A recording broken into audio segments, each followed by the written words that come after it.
I've got a paranormal story that still creeps me out to this day. This happened back in the early 2000s when I was working at a clothing retail store at the local mall. I was in my early 20s at the time and I needed the job to help pay for college. The store was called the Fashion Hub, and it was a mid-sized clothing retailer that sold both men's and women's clothing.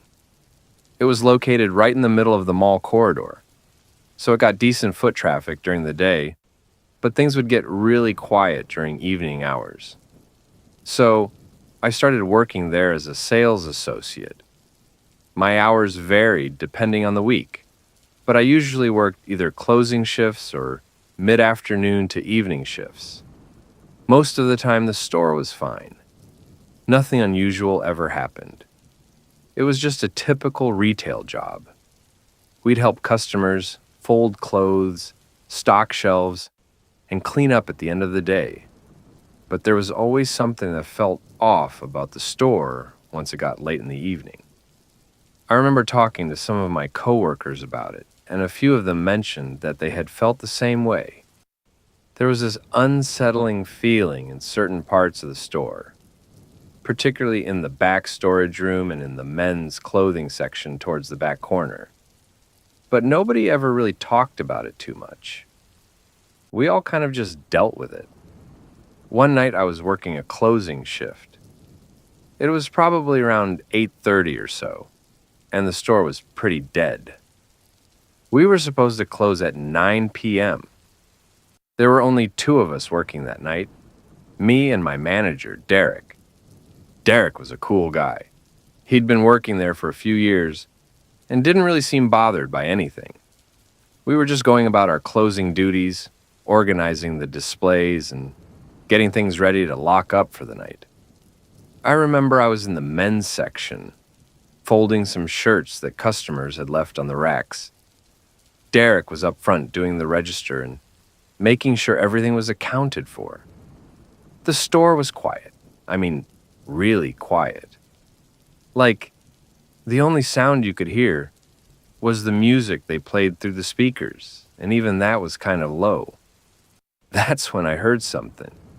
It sounded like footsteps coming from the back storage room.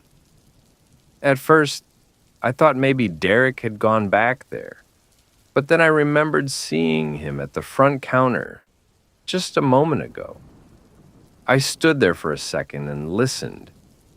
The footsteps were slow and deliberate, like someone was walking around in that storage room. I called out and asked if anyone was back there. Nobody answered. So I walked back towards the storage room to check it out. The door was closed, which was normal because we usually kept it closed at the end of the day. But when I opened it and looked inside, there was nobody there. The storage room was completely empty. There were shelves with boxes of inventory, a couple of old filing cabinets, and some cleaning supplies, but no person. I thought it was strange, but I figured maybe I had misheard something, or maybe it was just noise from the mall. Sometimes you could hear sounds from other stores or the mall corridors echoing through the walls. So I shrugged it off and went back to folding clothes. A few minutes later, I heard it again. This time, the sound was more distinct. It definitely sounded like footsteps, but they were coming from the back corner of the men's section. I looked over there and I couldn't see anyone. The men's section was kind of separated from the rest of the store because of how the racks were arranged. There was this corner area where the dressing rooms were, and sometimes it was hard to see if someone was over there or not. I walked over to that area, and I called out to see if anyone was there. I got no response. That's when I started to feel a little uneasy. I remember feeling this weird cold spot as I walked through that area. It was like someone had opened a door to outside or something, but the mall doors were nowhere near there. And besides, it was a warm evening. I went back up front and mentioned it to Derek. I asked him if he had heard anything strange. Derek looked at me and said that he hadn't heard anything, but he also said that he had felt weird vibrations coming from somewhere in the store a few times that night. He said it was like something was moving around, but whenever he looked, there was nobody there. We both kind of exchanged this look like, okay, this is getting a little weird, but we didn't want to seem paranoid or anything, so we just kind of dismissed it and continued with our closing duties. Derek went to the back to count the register and do some paperwork in the office, which was adjacent to the storage room. I stayed up front and continued organizing displays and making sure everything looked good for the next day.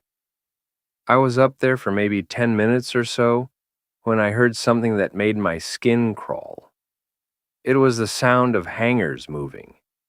You know that distinctive sound when you move a bunch of hangers on a clothing rack? That metal on metal scraping sound? Well, that's what I heard. And it was coming from the men's section again, specifically from that back corner area. I turned around quickly to look, and I swear I saw the hangers on one of the racks moving. Like they were still swinging back and forth, but there was nobody near them. No breeze, no air conditioning vent nearby. Nothing that would explain why they would be moving on their own. At that point, I felt a chill run down my spine. I was genuinely creeped out. I walked back there to get a closer look at the racks, and the hangers were still slightly moving. I reached out to grab them to stop them, and as soon as I touched the rack, the hangers stopped moving completely. It was the strangest thing. I called out for Derek again and asked him to come up front. He came out of the office, and I told him that I had just seen the hangers on the clothing rack moving by themselves. Derek kind of looked at me with this expression like he wasn't sure what to think. He asked me if I was sure, and I told him yes, I was absolutely sure. He kind of nodded and said that maybe it was the air conditioning or something, but I could tell he was being dismissive about it. We decided to finish up closing as quickly as possible. Derek told me to finish organizing the front displays while he locked up the back. So I was working up front, and Derek went towards the back of the store.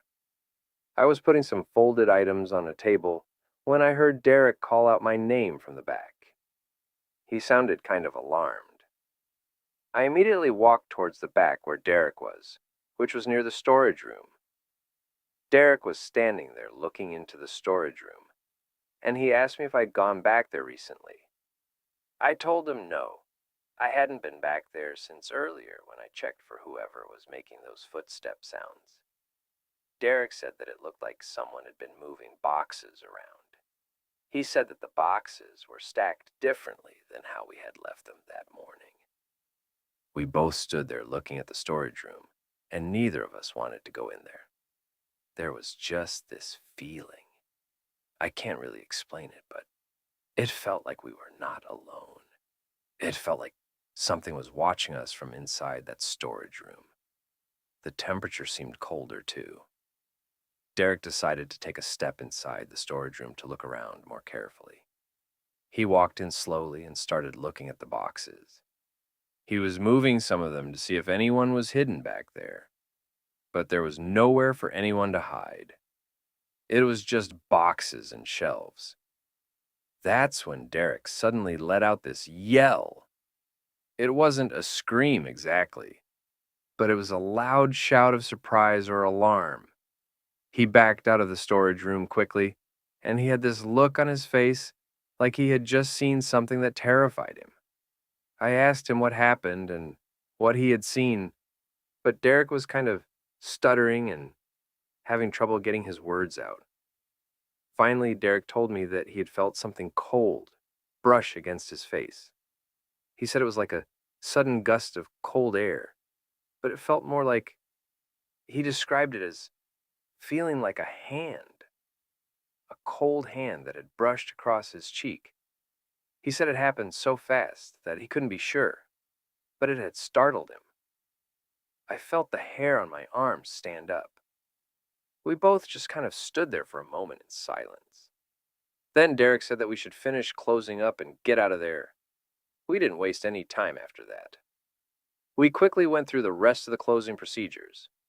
We checked all the fitting rooms to make sure nobody was in the store. We set the alarm, we locked all the doors, and then we left.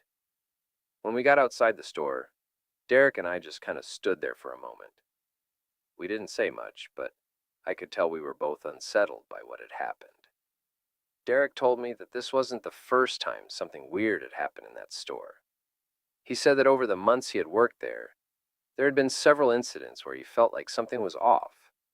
He mentioned that a couple of times he had heard disembodied voices coming from the back of the store, and he had felt sudden cold spots in certain areas. I asked him why he hadn't mentioned this before, and he said that he didn't want to seem crazy or paranoid. He said he figured it was just his imagination or the old building settling or something. But after tonight, he said he was pretty convinced that something paranormal was going on in that store. We parted ways and went home. I remember lying in bed that night thinking about what had happened. I kept replaying the image of those hangers moving by themselves. I kept thinking about the cold feeling in that back corner. I kept thinking about Derek's description of feeling something cold touch his face. The next day I came into work, and Derek and I didn't really talk about it much. We kind of acted like it was no big deal, but I could tell that he was just as freaked out as I was. Over the next few weeks, I continued to work shifts at the store, and I started noticing more and more strange things. There was this one shift where I was folding clothes in the back corner of the men's section, and I kept hearing what sounded like someone calling my name. It was a whisper, like a very faint voice saying, "Hey, hey," over and over again. But every time I turned around to look, there was nobody there, nobody near me, and nobody anywhere in the store, actually. Another time, I was working with a different coworker named Sarah. Sarah was new to the store, and she didn't know about the strange occurrences. We were both up front at the registers when Sarah mentioned that she had felt really cold in the back corner of the men's section. She said that when she went back there to restock some jeans, she had felt this sudden drop in temperature. She said it was so cold that she could see her breath. But when she stepped away from that area, the temperature went back to normal. Sarah asked me if the air conditioning unit had a vent back there or something, and I told her that it didn't. The air conditioning for that section worked fine, and it wasn't particularly cold anywhere else in the store. Sarah kind of shrugged it off, but I could tell that the experience had unnerved her a bit. As the weeks went on, I started doing some research about the store and the building it was in. I wanted to see if there was any history of something bad happening there. I found out that the mall had been built back in the 1970s, and the Fashion Hub store had been there since the early 1990s. I couldn't find any specific information about anything bad happening in that particular store, but I did find out that there had been a couple of deaths in the mall over the years. An elderly man had collapsed and died in the food court back in 1998, and a teenager had apparently committed suicide in one of the mall bathrooms in the early 2000s, around the same time I was working there. I don't know if either of those incidents had anything to do with what was happening in the Fashion Hub, but it did make me wonder. About a month after that night when Derek felt the cold hand, I was working another closing shift. This time, I was working with a different manager named Lisa. Lisa was kind of no-nonsense and didn't seem like the type to get spooked easily. We were closing up, and as usual, It was getting quiet in the store. I was in the women's section organizing some display items when I heard the stockroom door open. I looked over and I could see that the door was ajar. I knew we hadn't opened that door during the closing process because Derek and I had closed it tightly earlier. I walked over to the stockroom door and I opened it to look inside. As I did, I felt a sudden, intense cold. It was so cold that it made me gasp. It was like stepping into a freezer. I quickly shut the door and I called out for Lisa. I told her that something was going on with the stockroom. I said that the door had opened on its own and that it was freezing cold in there. Lisa came over and she opened the door to look inside. The stockroom looked completely normal. The boxes were stacked like they always were, and Lisa said that the temperature felt fine to her. She said it wasn't cold at all. I was confused because I had felt an intense cold, but she wasn't feeling it. She suggested that maybe I was just tired or my body temperature was off or something. But I knew what I had felt. It had been real. At that point, I made a decision. I knew that I couldn't work at that store anymore. Something was going on there that I couldn't explain, and it was making me incredibly uncomfortable. I didn't want to keep experiencing these strange occurrences, and I was genuinely afraid that whatever was causing them might become more aggressive or dangerous. I gave my 2 weeks' notice the next day. I didn't tell my manager, Lisa, about the paranormal stuff. I just told her that I had found another job and that I needed to move on. She accepted my resignation without much issue. During my final 2 weeks at the store, I continued to experience strange things. I heard more whispers. I felt more cold spots. I saw the hangers move again a couple of times. But I did my job and I kept my head down. I was counting down the days until I could leave. One of my last shifts was a closing shift with Derek. We were locking up, and just before we left, Derek asked me if I had experienced anything else paranormal in the store. Since that night, we had felt and seen all those things. I told him yes. I had experienced quite a few more incidents. Derek nodded like he wasn't surprised. He told me that he had been experiencing things too. He said that he had become convinced that the store was haunted.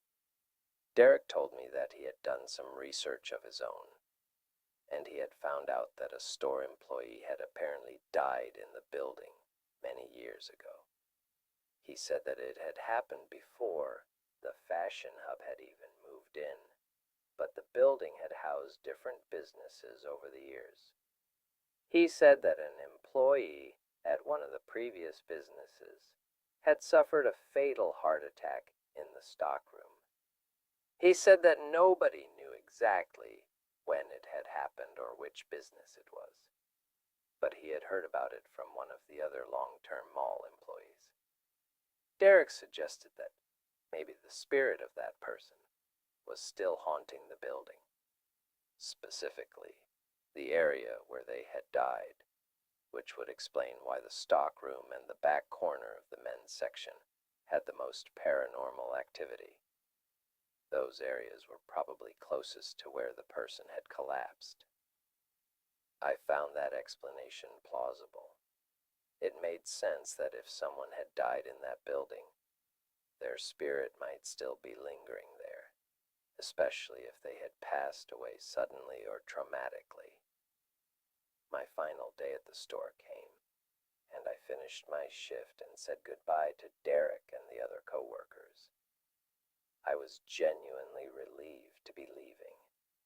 As I walked out of the store for the last time, I felt this weight lift off of me. It was like I was escaping from something that had been pressing down on me the entire time I worked there. I never went back to the fashion hub after I quit. A few years later, I heard that the store had closed down. I don't know if the paranormal activity had anything to do with it, but it wouldn't surprise me. I can't imagine anyone being comfortable working in a place where strange things are constantly happening. To this day, I still think about my time working at that store. The experiences I had there have made me a believer in the paranormal. I don't know for certain what was haunting that place, but I know that something was there. Something that could move objects, that could change the temperature of a room, and that could make its presence known in ways that were impossible to explain through rational means. If anyone reading this has worked in a retail store or any other building where they experienced paranormal activity, I'd love to hear about it. I think there are more haunted places out there than people realize. We just don't always talk about them because we're afraid of being judged or not being believed. But I'm telling you now that what happened in that store was very real to me, and I'm convinced that there are other people out there who have experienced similar things. I still get chills when I think about those cold spots, those moving hangers, and that feeling of being watched while working in that store. And I still wonder sometimes about the spirit or whatever it was that was haunting the fashion hub. I wonder if it's still there in that stockroom, waiting for the next person to come along and experience the unexplained events that I went through. One time back in the 1990s when I was in high school, I was left home alone. Me being home by myself was something that very rarely happened because I have a large family. Living in the house was my parents, my older brother and sister, me, and then my two younger sisters as well.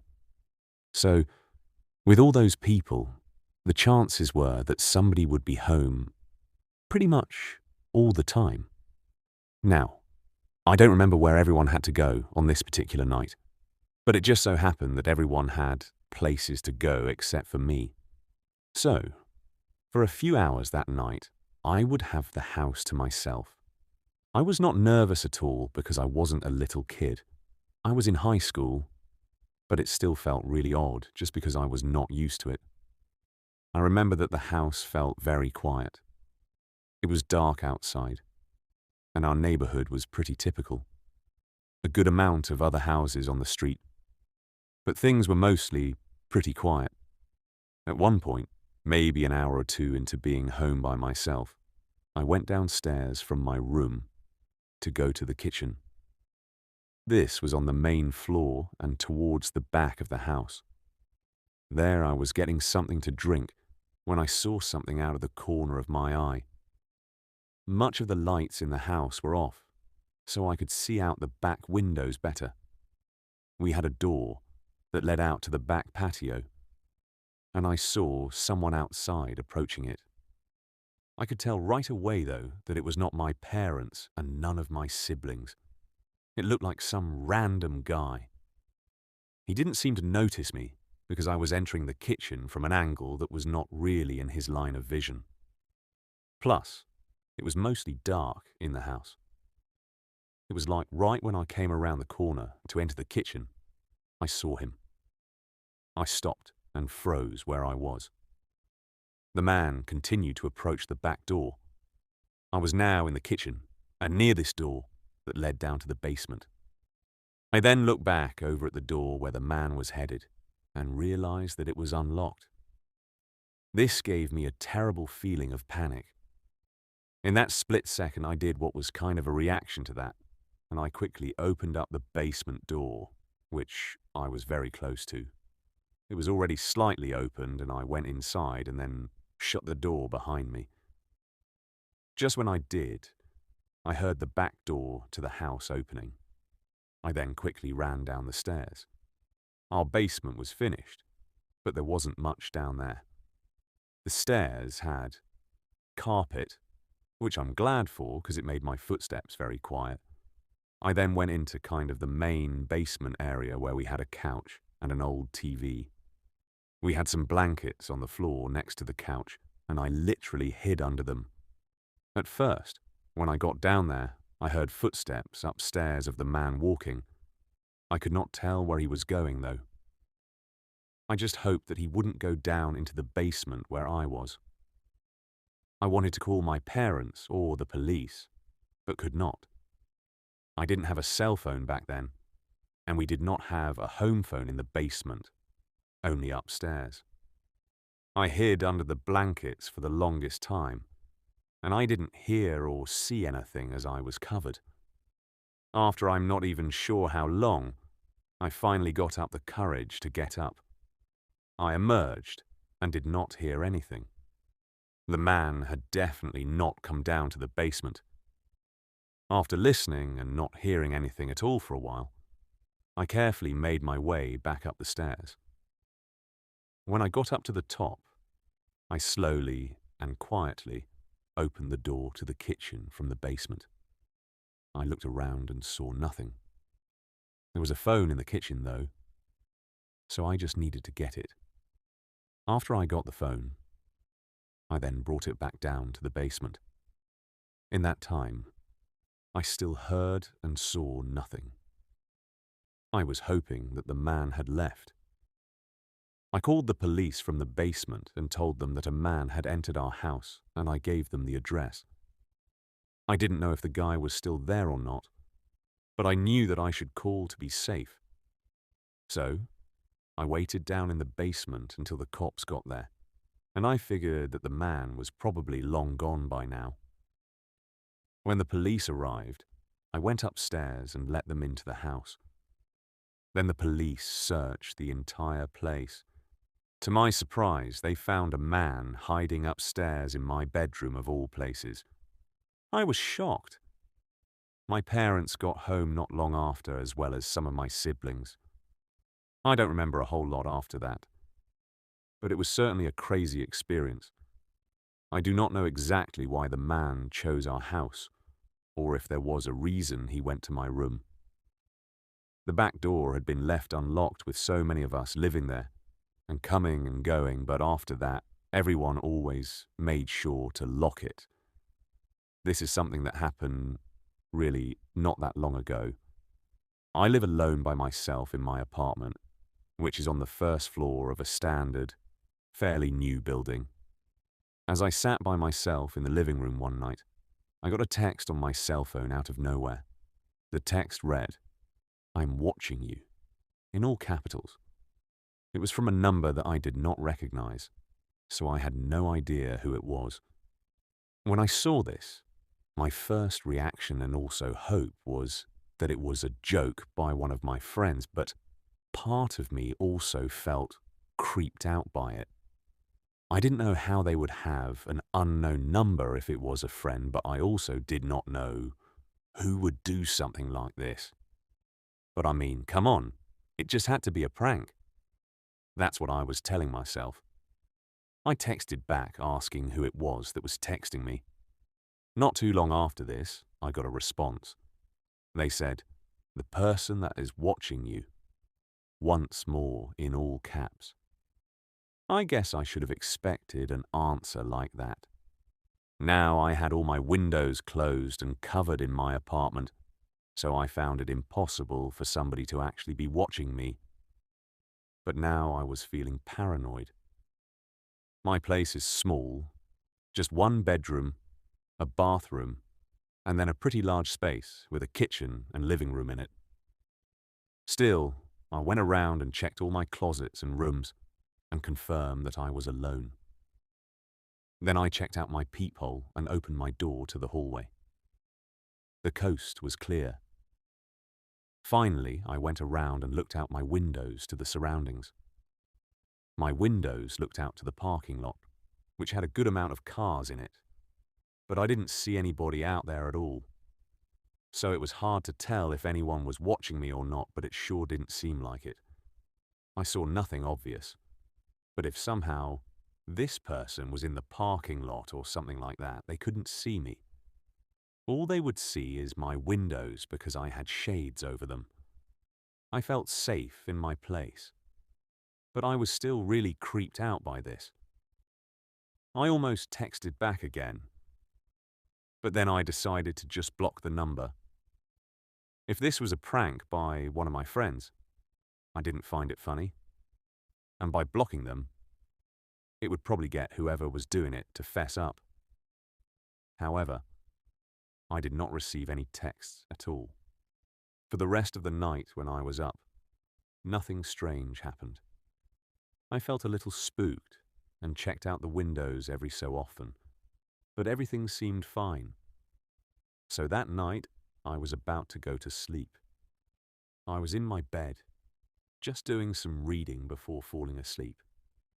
Out of nowhere, I heard this knocking at my front door. It was not that loud, but it was constant. A repeated knocking sound that just kept going. I was too creeped out to get up and see who was there. I knew that my doors were locked, so I just hoped that the person would not try to break in or anything. I also instantly connected it to the text, and this whole situation now seemed 10 times scarier. I got out my phone ready to call the cops. The knocking went on for probably about a minute straight. Then it stopped. I was still too freaked out to move for a while. Finally, I got up and left my bedroom. I went to the peephole of my apartment and looked, but the person was gone. I stayed up for hours after that, too scared to sleep. I didn't get any more texts, and I didn't get any more knocks on the door either. I was finally able to fall asleep really late. The next day, things were fine. Since then, I haven't received any texts or strange knocks on the door. I still don't know who it was. I thought maybe it could have been a neighbor, but I obviously have no proof of that. I really have no clue. To come to my actual door and knock on it so late at night seems too far-fetched to be a prank. And if it was one of my friends, I would think that they would have said something about it by now. I still don't know who did that or why. My husband travels a lot for work, so I'm home by myself quite often in our house. This was a couple of years ago now, and he was away for several days. So one night I was in our bedroom FaceTiming him as he was in his hotel. We often FaceTime every night when we're away from each other. We talked for a while, and it was getting late, so we said goodnight to each other and then hung up. My husband said that he was going to sleep now, and I was already in bed, but not that tired yet. So I put on a show and laid in bed watching it. Roughly 30 minutes later, I heard something downstairs. It kind of sounded like someone had knocked on the door. I didn't hear it very clearly though. I was upstairs, so it was pretty far away. I listened closer, wondering if I was just imagining it or if it was possibly something else. About 30 seconds later, I heard it again. It did sound like someone was knocking at the front door. Still, I didn't hear it very clearly. I got up from my bed and looked out of our bedroom window at first, but it did not have a view of the front door. And I saw nothing. So I went out of the room to another window upstairs, which would have a view of the front door area. When I got there, I looked out the window and I saw a man wearing a hooded jacket walking through our front yard. But he was moving away from the front door area and moving towards the garage. He soon went out of my sight. I didn't know who this guy was or what he was doing, but it seemed very suspicious. Why would he come to the door so late at night? And he didn't look like any of our neighbors, although I couldn't see his face. I just hoped that he would leave our property. So I went over and went downstairs and then looked through several windows, including the front door window. Everywhere I looked, though, I didn't see the man at all. I thought that there was a good chance he had left, and that's what I was hoping. Still, I made sure that every door was locked and every window was covered. I was still feeling creeped out though, so I tried to call my husband, but he didn't answer because he was asleep. I turned on a light to the front door outside to try to make myself feel better. Maybe if the guy came back, he would see that a light was on and leave. My fear was that he would try to break in. So I went back upstairs at that point and got back in bed. This time I did not hear any more noises, and I soon was able to relax and eventually fall asleep. However, I was awoken in the night. The first thing I remember after waking up was hearing the sound of one of the neighbor's dogs barking. I think that's what woke me up, and usually we didn't have any problems with the neighbor's dogs at all. Sometimes they might bark a little here and there during the day, but I had never woken up in the night to them that I can recall before. I didn't know whose dog exactly it was because several of our neighbors have them. The dog was barking repeatedly and pretty loud. I was quickly wide awake. Out of curiosity and a little bit out of suspicion from earlier, I went downstairs. When I got there, I looked out of several windows, but everything seemed fine. I saw nothing. And shortly after I got down there, the dog stopped barking. So at that point, I went back upstairs and once more fell asleep. The next morning I woke up, and things seemed fine. It was now bright and sunny outside, and I walked outside. However, when I got to the back patio area, I saw something that left me speechless.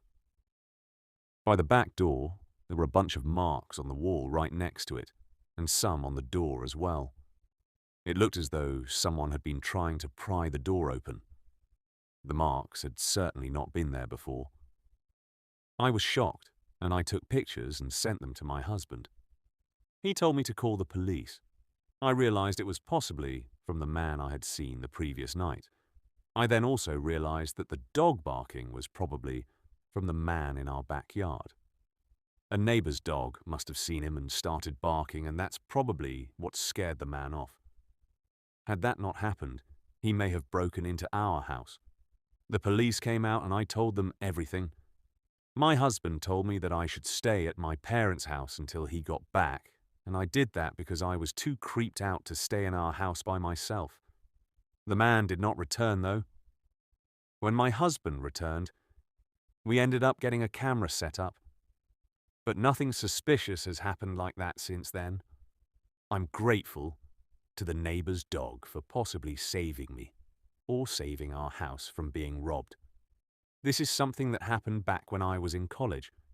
During my freshman year, I lived alone in a dorm room, which was in an all-girls building. It was a pretty standard place where I just had my bed, a desk, a dresser in the room, and then a few things that I had brought. I also had a small couch and a mini fridge. But there was no bathroom in my room, so there was a community bathroom down the hallway that everybody would share. It wasn't too bad though, because the bathroom had about 8 small individual rooms in it. So one night, I stayed up really late doing homework. I was probably up until around midnight, working on assignments and studying. This is not something that I did every single night, but sometimes you have to. So after finally getting done with homework, I went to use the bathroom before going to bed. I left my dorm room, took a right down the hallway, and then made a left to the bathroom, which were ways down. I never bothered to lock my door when I would use the bathroom because I would just be gone for a few minutes. Plus, nobody was out in the hallways or anything. There really wasn't a need to. There were locks from the outside to the building anyways. When I went to the bathroom, nobody else was in there, and things were completely silent. I was in there for a few minutes brushing my teeth, and then when I came back to my room, I went inside. All my lights were off except for a lamp in the corner at my desk, and the TV was playing at a low volume. I went to the desk, turned off the lamp, and then got into my bed. So I remember that I was facing the wall, and I closed my eyes, and within probably a minute, started to drift off to sleep. However, suddenly I heard the sound of my door opening. When I heard it, I shot up in bed and then turned over to the door to see what was happening. I just barely saw what appeared to be a man leaving my dorm room. I didn't see his face at all, just part of the back of him. He shut the door behind him and was gone. I was so confused, but I knew that a man was not supposed to be in here at all. I got up and quickly went over to the door and locked it. Then I decided to call campus safety and report it. An officer came to the building and looked around but found no one. So, whoever had been there was now gone. I was still very confused. After that, nothing else crazy like that happened in my time in college. But I still don't know what exactly happened that night. I figured that the man entered my dorm room when I was in the bathroom. There's no way I wouldn't have seen or heard him if he was in my room prior to that. There's also some places that he could have hid temporarily, and with pretty much all the lights off, I might not have seen him. I still can't believe that he was in my room at all, though. I'm glad that he left, and for a short time I thought that maybe he just had the wrong room. But why would he hide like that? I really don't know what was happening there. At the end of the day, I'm just glad that he left, and that nothing bad happened. Something really weird happened at my apartment a few months ago. So I live by myself. I have a one-bedroom apartment, and I've been living here for a few years. For the most part, it's a pretty nice building. There's several levels, and I'm on the second floor. I have many neighbors, but I don't really know any of them, and I don't see them too often. One night, I was at home by myself, and there was a knock at my front door very late. It was probably close to midnight. So right away, I knew that something was off. I wasn't expecting anyone. This rose my suspicions, and I went to the door to see who was there. When I looked through the small peephole in the door to the other side, I saw something strange. There was a man standing there wearing a suit and sunglasses. For whatever reason, I do not know why, I decided to answer the door. Even though it was creepy and late at night, I guess I just felt brave, or like the guy wouldn't do anything bad. I opened the door, and the guy just stood there a couple of steps away, looking at me. But when I opened it, I also noticed that there were 4 other guys all wearing suits and sunglasses. It was the weirdest thing. They were standing farther back a slight ways down the hallway. I asked if I could help them, and I'm sure that I seemed very confused because I was. The man in front of me seemed to look at me, as did the others, but nobody said anything. I looked at everyone else, and they were all just staring at me. I asked them who they were and what they were doing. They all just stared at me, but said nothing. Then, at once, just about every single one of them began to walk towards me. It started with the guys that were farther away, and then the guy right in front of me started to approach as well. I did the logical thing, which was to slam the door very quickly, and then lock it. When I did, they actually tried to open my door. I yelled that I was going to call the cops.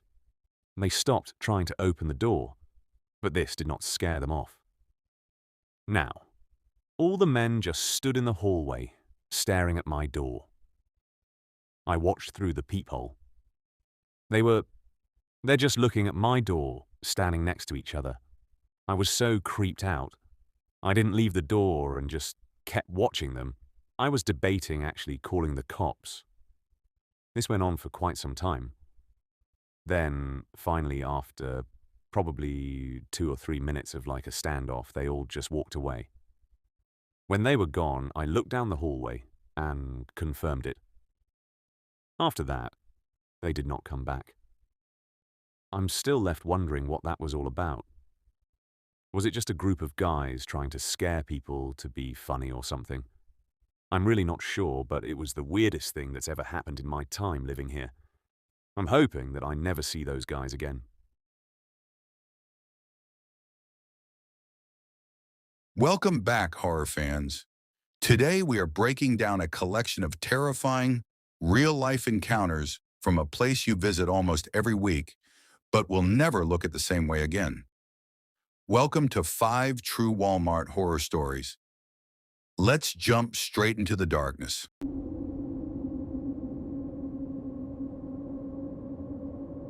Our first story comes from a woman who worked a standard office job and loved to cook fresh meals every night. Right on her way home, there was a local Walmart where she regularly stopped for quick ingredients. One afternoon, a friendly bald employee with a dark beard in the produce section struck up a conversation with her. Over the next couple of weeks, this became a routine. He was always nice, but his questions gradually became unsettlingly personal, probing into where she worked and exactly where she lived. Things took a dark turn when he abruptly cornered her and asked for her number. When she politely declined, his entire body language shifted into pure offense, and he stormed off. Shaken, she finished her shopping and walked out to the far end of the parking lot, only to notice the man sitting in a car nearby. As she pulled out, his car trailed hers, mimicking every single turn all the way to her apartment complex. Realizing he was stalking her, she bravely drove in circles, waited for the perfect gap in heavy rush hour traffic, and pulled a dangerous merge to cut him off and escape.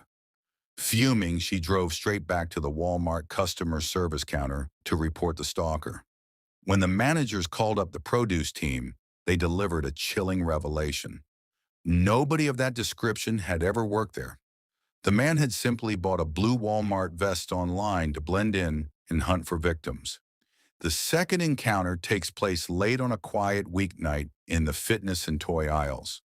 A shopper was browsing near the back corner of the store when she overheard a strange man's voice talking to a little girl in the next aisle over. The man said, whispering, "I will buy you this toy if you come with me. Your mom said it's okay." Instantly sensing a kidnapping in progress, the shopper walked over to intervene. She found a man in a black jacket and a winter hat leading the child away by her hand. Acting fast, the shopper picked up a stuffed animal, stepped in front of them, and asked the man if it was a good gift for her niece. When she directly asked if the little girl was his daughter, the man panicked, claimed he was just watching her, and quickly hurried away. Moments later, a frantic mother's voice echoed through the store, calling out for her daughter Sarah. The shopper sprinted to the mother, told her what happened, and together they raced to the front self-checkout lanes. They caught the predator right at the register, attempting to buy the toy to keep the child compliant. The mother screamed, exposing him to the crowd, and though the man sprinted out the doors into the night, the little girl was saved and police located the criminal shortly after. Our third story goes back to the days of the 24-hour Walmarts around 2014. A retail worker got off an exhausting shift at 3 in the morning and stopped by an empty store to grab a late-night snack. Standing completely alone in the quiet grocery section, he suddenly got the overwhelming sensation of being watched. Looking down to the far end of the aisle, he saw a tall, skinny guy in a black Adidas sweatshirt staring dead at him, completely frozen. Hoping it was just an odd coincidence, the shopper moved to the next aisle, but within 10 seconds, the expressionless face crept around the corner again. Everywhere the shopper walked, from the back corner to the main walkways, the silent figure trailed his exact footsteps. Unnerved, the shopper grabbed a bag of trail mix and rushed to the only open cashier, alerting her about the stalker.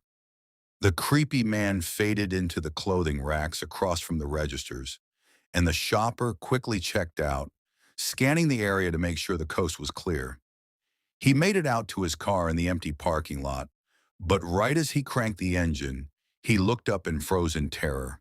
The skinny man was sprinting at full speed from the store entrance, charging straight for his driver's side door like a demonic predator. The shopper slammed the car into drive and peeled out of the space just seconds before the attacker could reach the door, watching the man continue to chase his car all the way to the street. The fourth story highlights how dangerous a predator's persistence can be. A young woman was shopping at nighttime when a gray-haired man introduced himself out of nowhere. Feeling extremely creeped out, she cut the conversation short and walked away to the self-checkout area. To her horror, the man followed her across the entire length of the store, stood right next to her register, and aggressively insisted on paying for her items. When she firmly told him no, he left the store empty-handed. But when she walked outside, he was waiting by the exit doors, awkwardly inviting her straight to his house. She walked away fast, got to her car, and successfully drove home. Believing it was just a one-time encounter, she continued using the same store.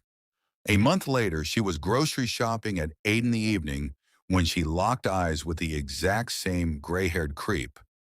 Terrified, she immediately abandoned her cart, crossed to the far opposite end of the quiet department, and tried to hide behind the aisles. But as she peeked through the shelves, she saw the man slowly tracking her down, closing the distance from afar. Realizing she would be cornered at the registers, she dropped everything, bolted out the exit doors, and sped home, completely abandoning that location for good. Our final story comes from a former overnight stalker who worked the 11 p.m. closing shifts. He was working completely alone in the pet supply aisle at 11:30, listening to music on his headphones, when he saw a shadow dart past out of the corner of his eye. Moments later, a stranger appeared at the end of the aisle, ducking away the second the employee looked up. The stalker took out his headphones and radioed his manager that an unauthorized intruder was hiding in the building after hours. An hour later, the employee walked into the massive, dark backroom warehouse to move stock, completely isolated from the rest of the crew. Suddenly, he spotted the intruder crouching behind a cardboard box underneath a heavy industrial shelf. Trying not to cause a panic, the employee turned around to walk away quietly, but he instantly heard heavy footsteps rushing up from 30 feet behind him. The stalker bolted into a full sprint toward the sales floor doors, hearing the attacker chasing him down until he burst through the exit. He grabbed another overnight worker, and together they armed themselves and went back to search the warehouse. Just as they opened the backroom doors, they heard the heavy slam of the emergency exit. They rushed to the scene just in time to see the shadow escaping out into the pitch-black night. The intruder had successfully evaded security, hiding in the dark corners for hours, just waiting to hunt the employees. These chilling encounters prove that crime can strike in the most mundane, brightly lit places when you least expect it. If these true stories sent a shiver down your spine, make sure to hit that like button, subscribe to the channel for more dark storytelling commentaries, and always remember to watch your surroundings. Stay safe out there, and see you in the next video. In the early 1800s, the Bell family built a life in Adams, Tennessee.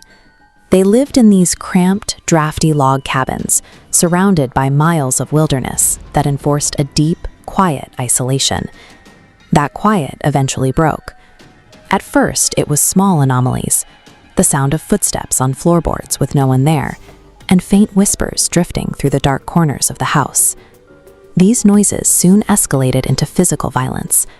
The youngest boy, John Jr., began waking up screaming, claiming an invisible, cold hand was smothering his face. Over the following months, the entity began biting, scratching, and beating the children. The family began calling the entity the Bell Witch. It spoke in a hoarse, raspy voice, mocking the family's religious faith and accurately predicting future events, including their deaths. The transition from disembodied sounds to targeted, intelligent violence transformed the farm from a quiet homestead into a site of relentless and inexplicable hostility. The terror couldn't stay contained to the farm. Neighbors, hunters, and preachers came to investigate, often sleeping in the house to witness the phenomenon themselves. Many reported that the entity answered them by name, The most famous visitor was reportedly future President Andrew Jackson. Legend says that as his entourage approached the Bell property, his wagon wheels suddenly locked in place and his horses panicked without an obvious cause. Jackson allegedly heard the entity mock him directly, stating, "Old Hickory, you're not wanted here." When an entity attacks children and defies a future head of state in front of witnesses, the story moves past simple folklore. We have to treat this as a forensic cold case. We begin the investigation by looking at the most terrifying claim, the physical nighttime assaults. The explanation for these attacks likely lies in the biology of fear. This diagram shows the mechanics of sleep paralysis. Normally, during REM sleep, the brain chemically locks the muscles to prevent the body from acting out dreams. In sleep paralysis, the brain wakes up while the body remains in this state of REM atonia. This mismatch creates specific symptoms: total immobility, heavy pressure on the chest, and vivid hallucinations of dark figures.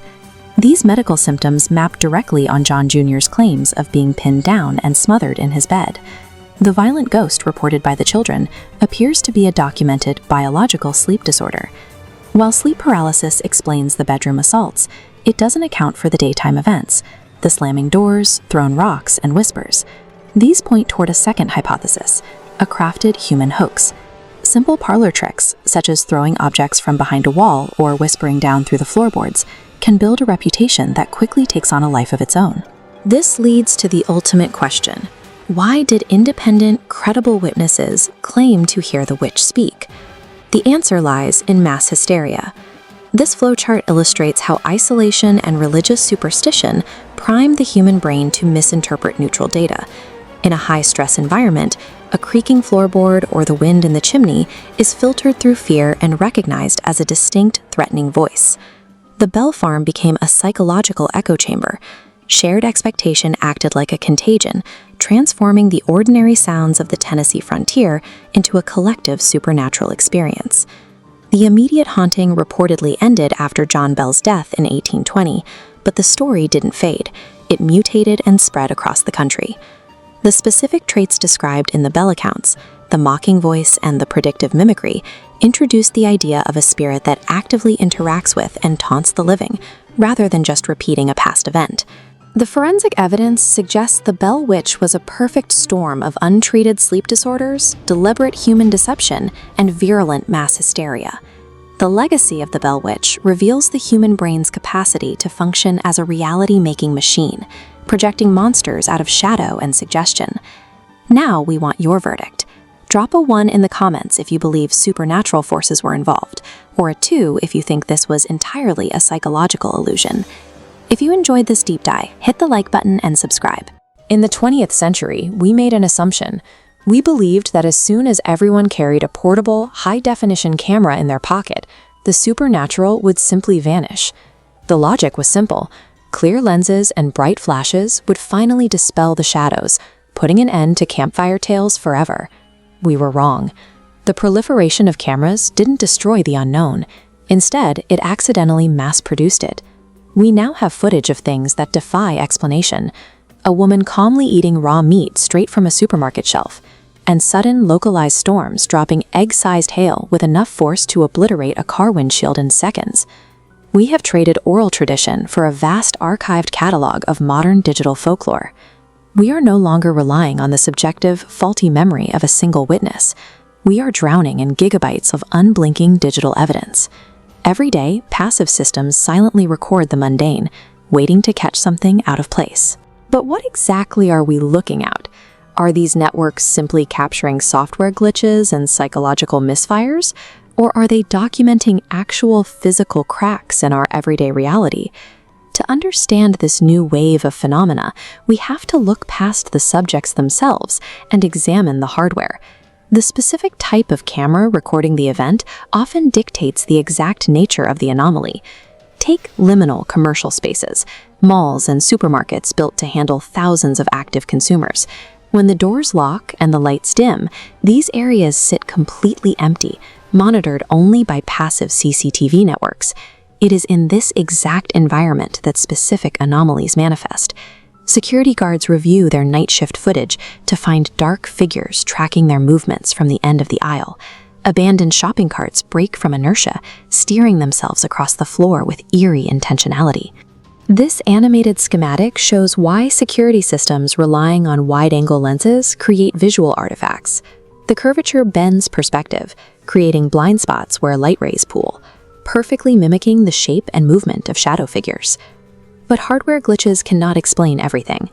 Consider the dashcam footage from a deserted road in Serbia. A woman standing alone in the dead of night, performing a slow, repetitive dance, before aggressively charging the driver. This steps beyond a lens artifact. It captures a moment a human being was genuinely not meant to witness.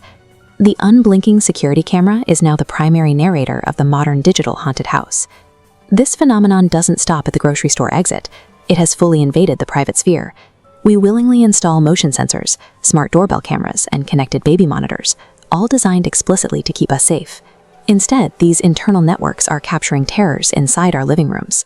Home security footage shows a sleeping woman lifting a few inches off her couch, suspended in the air by an entirely unseen force. Here lies the paradox of smart home technology. We built these systems to keep human intruders on the outside, yet they are documenting presences that ignore physical barriers entirely. In one recorded incident, a motion sensor alerted a homeowner to an intruder entering a locked shed. Police searched the structure and found nothing. Hours later, the camera captured the same man emerging from that confirmed empty space, defying the very concept of a secure perimeter. When security systems meant to ensure our privacy instead record events that bypass physical locks, the feeling of safety they provide begins to erode. Beyond the passive lenses of homes and businesses, we have millions of active, user-generated smartphone cameras pointed at the wild. This footage is erratic, unpredictable, and highly subjective. This diagram illustrates how supernatural footage often captures rare natural physics. At the base of a waterfall, supercooled water catches ice in a vortex, spinning it until the rough edges smooth away into a flawless sphere. Science can perfectly explain the formation of the ice. We cannot explain the smartphone footage of an empty water bottle hovering and spinning midair inside a parked car, completely defying gravity and basic physics. Science offers a defense mechanism against the unknown, pareidolia. This is the human brain's evolutionary tendency to find familiar faces and recognizable patterns in random visual noise. It serves as a psychological safety net. But that safety net fails when the footage is too explicit. A low-fidelity smartphone clip recently captured a dark, unnaturally proportioned figure with elongated limbs sprinting aggressively across a wasteland, chasing down a panicked horse. That is certainly not random visual noise. The smartphone camera strips away our comfort zones. It forces us to constantly renegotiate the fragile boundary between a trick of the light and a genuine horror. Whether these viral clips are meteorological flukes, optical illusions, or actual entities, one fact remains. The raw digital footage now exists permanently within our culture. We built a global surveillance network out of scientific hubris. We set out to monitor, categorize, and assert control over every inch of our environment. But instead of providing total clarity, this network acted like a deep-sea dragnet. By pulling it across the bottom of our world, we dragged up terrifying things from the very edges of human perception. The digital lens failed to illuminate the dark and make us safe.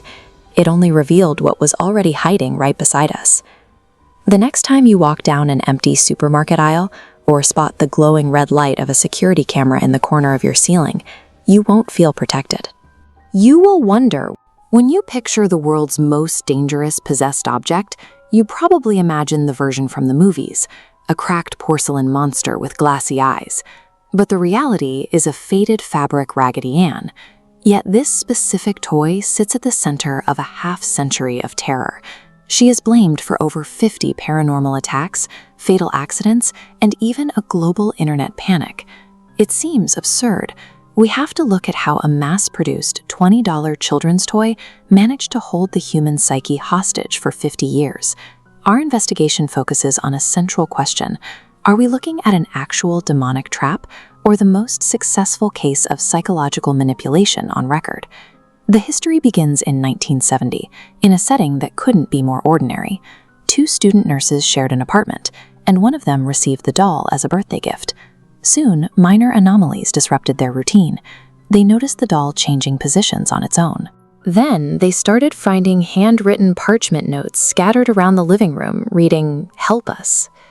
The nurses hired a medium who claimed a dead girl's spirit lived inside the fabric. Instead of disposing of the toy, the nurses felt pity. They gave the spirit permission to stay. That decision triggered a severe escalation. The haunting turned physically violent.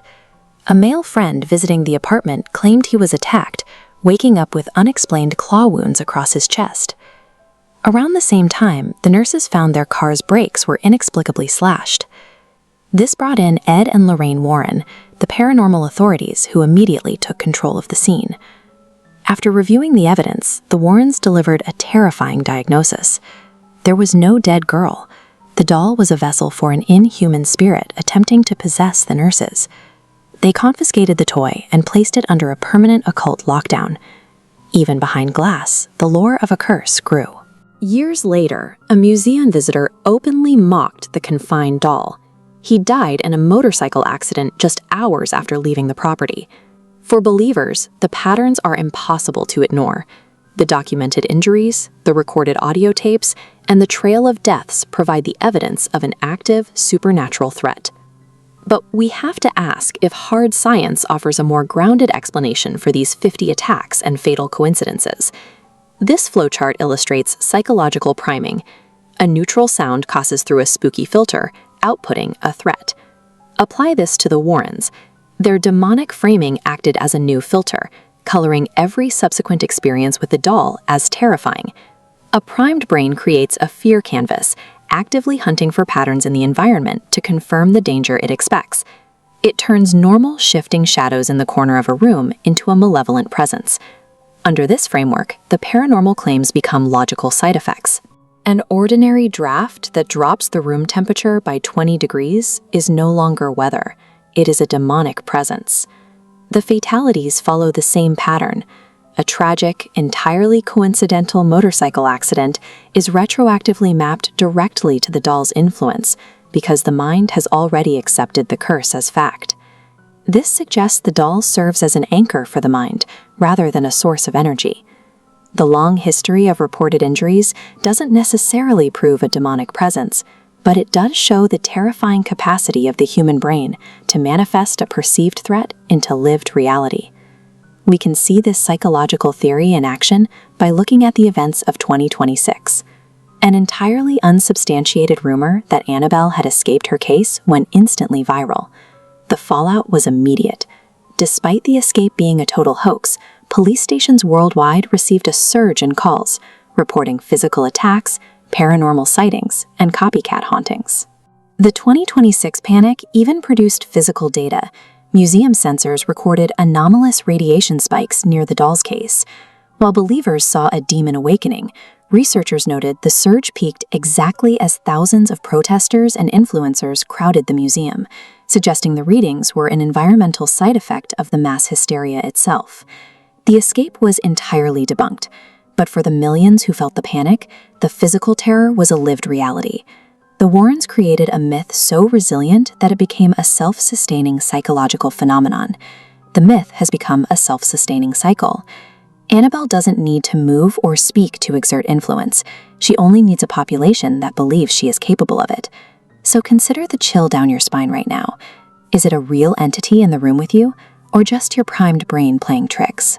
Cast your vote below. Look at a modern World Cup match. You have tens of thousands of people physically shaking a stadium and billions more watching from home. It is the most heavily consumed, shared human activity on the planet. Ask someone where this sport originated, and they will almost universally point to 19th century England. That timeline ignores thousands of years of development. Nobody woke up one morning and invented a global obsession out of thin air. The sport was assembled across entirely different eras and continents. To see how it was built, we can look at the components that define the game: the physical mechanics of kicking a ball, the communal passion of a crowd, and a standardized rulebook. To find the true origin of the game, we have to look past Victorian London and travel back over 2,000 years. We start in Han Dynasty China, around 200 BC. The royal court was occupied with a game called Cuju, with Emperor Wu himself known to be an avid spectator. This era provides the earliest documented proof of a structured game relying strictly on kicking a sphere. Players had to balance and juggle a leather ball stuffed with feathers, keeping it airborne. They then had to drive it through a small bamboo hoop, all while forbidden from using their hands. The fundamental challenge of controlling a ball with only the feet was being navigated centuries before England existed. But Cuju was a refined, highly choreographed exercise, played mainly by the elite. It lacked the unscripted energy required to capture the masses. For that energy, we jump forward to the 12th century, trading the royal elegance of China for the mud and grit of the European Middle Ages. This illustration captures the atmosphere of European mob football.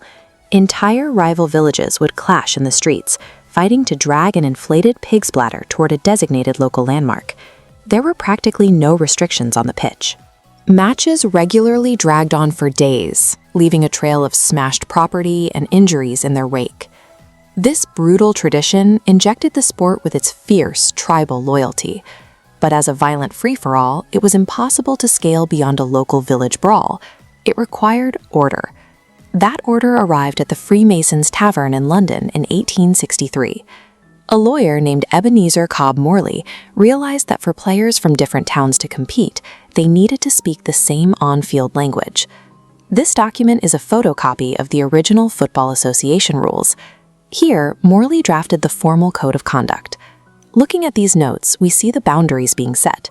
Grabbing the ball by hand is banned, and match length is capped at 90 minutes. This shift is visible in the era's archival records. As seen in this photograph, disorganized mobs gave way to structured athletic competitions on a marked pitch, surrounded by spectators. Morley synthesized ancient kicking mechanics and the aggressive European spirit into a single legal code. He wrote the operating system that allowed strangers to play the game anywhere on Earth. Once standardized, the sport quickly escaped its British architects.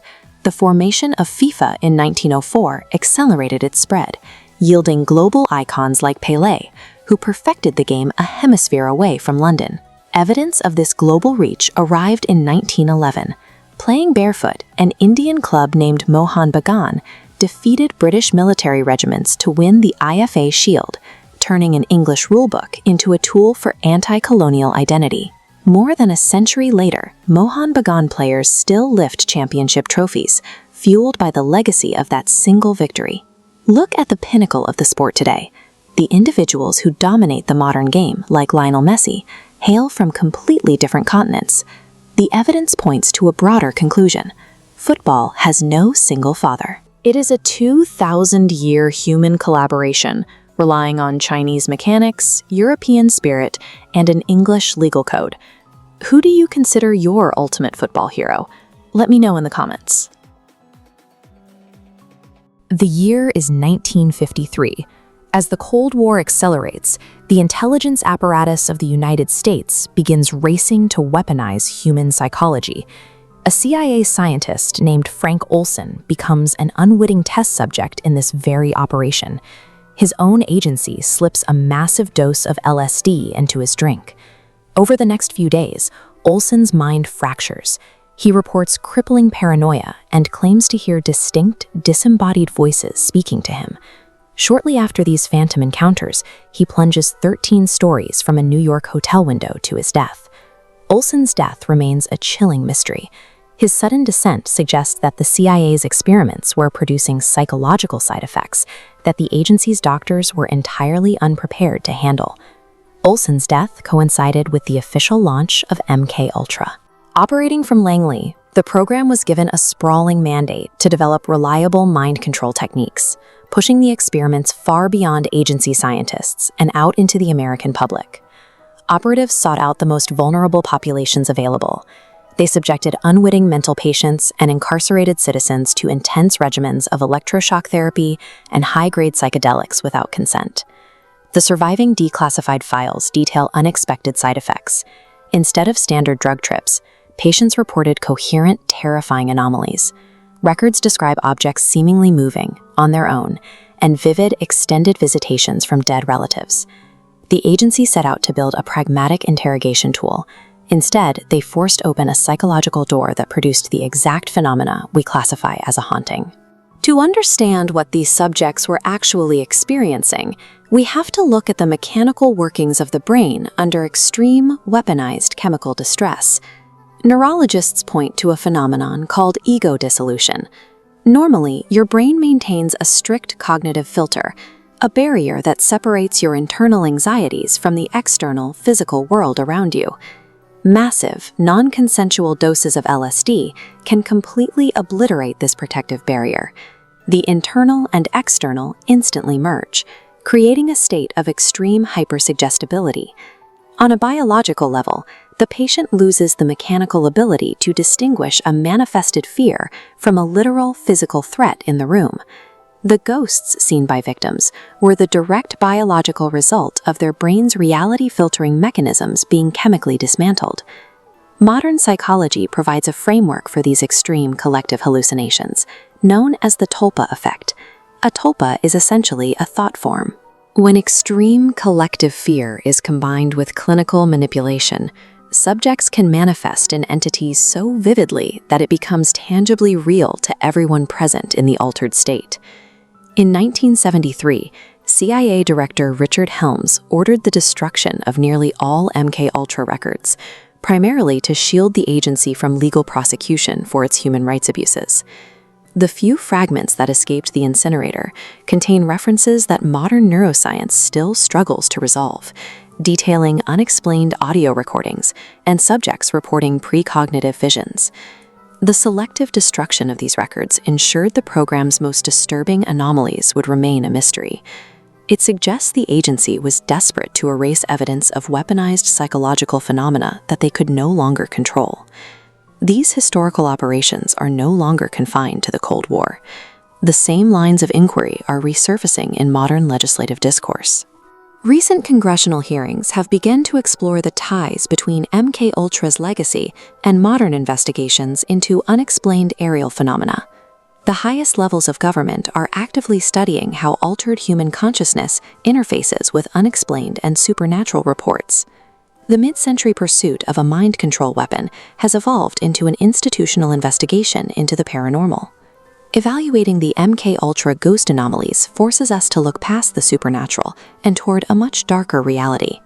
Whether literal spirits exist is secondary to the proven fragility of human perception. The CIA proved that with the right combination of trauma and chemical intervention, the brain can be forced to manufacture its own escapable horrors. MKUltra's true legacy is the documented proof that the human mind can be weaponized to haunt itself. Welcome to The Explainer. Today, we are eagerly breaking down the absolute enigma that is Skinwalker Ranch. We're going to objectively look at the intense claims coming from our source material about the supposed portals, the paranormal frontiers, and everything surrounding America's most infamous hotspot. So, let's get right into it. Listen to this quote. What if a single Utah ranch hides portals to other dimensions and shape-shifting monsters that curse anyone who digs too deep? I mean, wow, it sounds exactly like a sci-fi movie, right? But this is the core of the suspenseful mystery we're unpacking today. The source makes it clear we aren't just talking about a spooky old house. It describes a multi-layered, dimensional threat that is locked down to one very specific geographical location. America's Nightmare Hotspot. Okay, let's dive into this and see exactly why it earned that dark title, framing it purely through the deep history established by our source text. So this isn't just modern internet folklore. The source tracks an enduring timeline of bizarre events all the way back to the 1600s, with indigenous Ute tribes actively warning people about skinwalkers in this specific basin. Then, fast forward centuries to 1994, aerospace billionaire Robert Bigelow steps in and actually buys the ranch to investigate it scientifically. And the crazy part? The phenomena actively continues straight into the near future of 2026. It's this wild timeline bridging ancient native warnings directly to modern, billionaire-funded investigations. 512. That is 512 acres of land. Let that scale sink in for a second. When Robert Bigelow bought the place, he didn't just pick up a little farmhouse. He secured a massive perimeter following some utterly terrifying local reports. We are talking about claims of bulletproof wolves just shrugging off rifle fire and cowboys seemingly vanishing into thin air. The sheer massive size of the ranch makes securing it, let alone scientifically investigating it, an absolute monumental task. UFOs and underground voids. Let's map out the actual physical evidence claimed by the investigators on the ground and beneath it. Now, what's really interesting about this slide is the sheer escalation of the severity of these alleged UFO encounters. Investigators didn't just report seeing blurry lights. They documented massive crafts hovering in absolute silence and glowing orbs just dancing around the property like fireflies. But it gets way more intense. One of these orbs was allegedly witnessed shooting a laser at a cow, resulting in a mid-air mutilation. It paints a picture of a phenomenon that isn't just passively observing, but actively and violently interacting with our environment. 100. Actually, 100 feet. When the current ranch owner, Brandon Fugel, and his team attempted to drill down into the earth, they allegedly hit a sudden, massive void. A cavernous space plunging 100 feet deep beneath the surface. Just pause and let the physical reality of a sudden 100-foot underground drop sink in. A hole to nowhere, or proof of underground bases. Is this just a geological coincidence, or is something literally hiding beneath the dirt of this 512-acre property?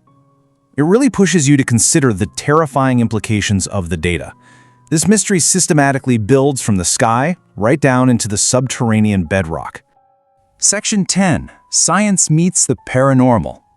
This brings us to the most unsettling part of the source material, introducing the specific creatures the ranch is actually named after.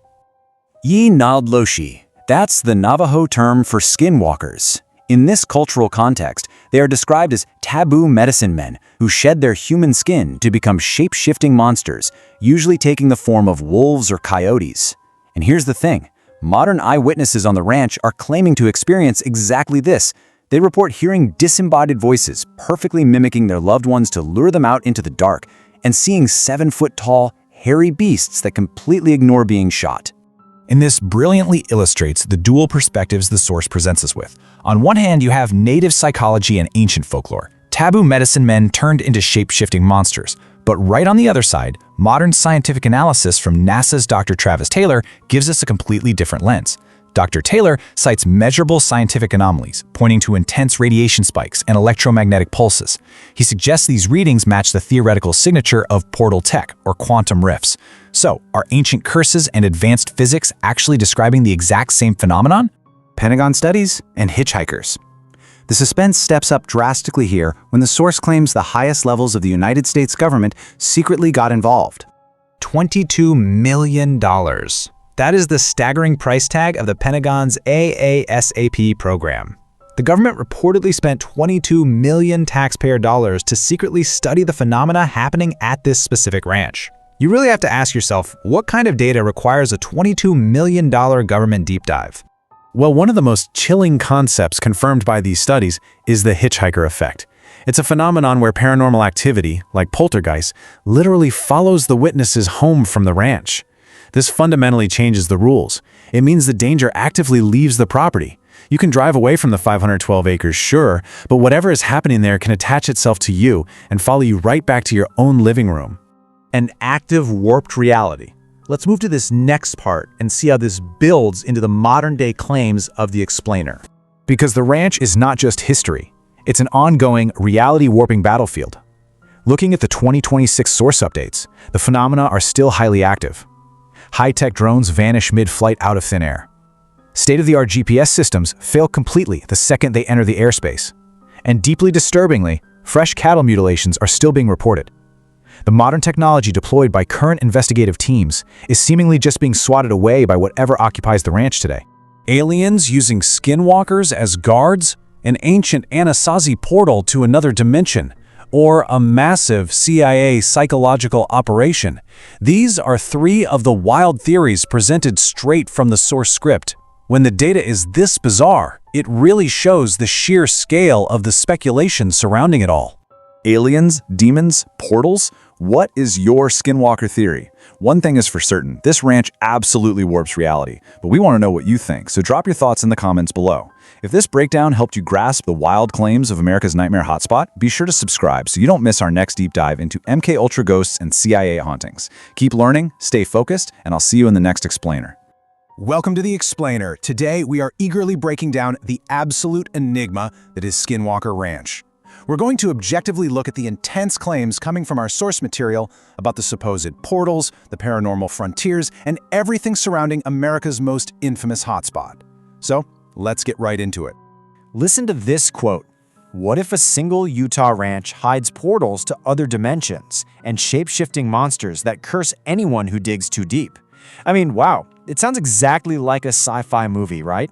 But this is the core of the suspenseful mystery we're unpacking today. The source makes it clear we aren't just talking about a spooky old house. It describes a multi-layered, dimensional threat that is locked down to one very specific geographical location.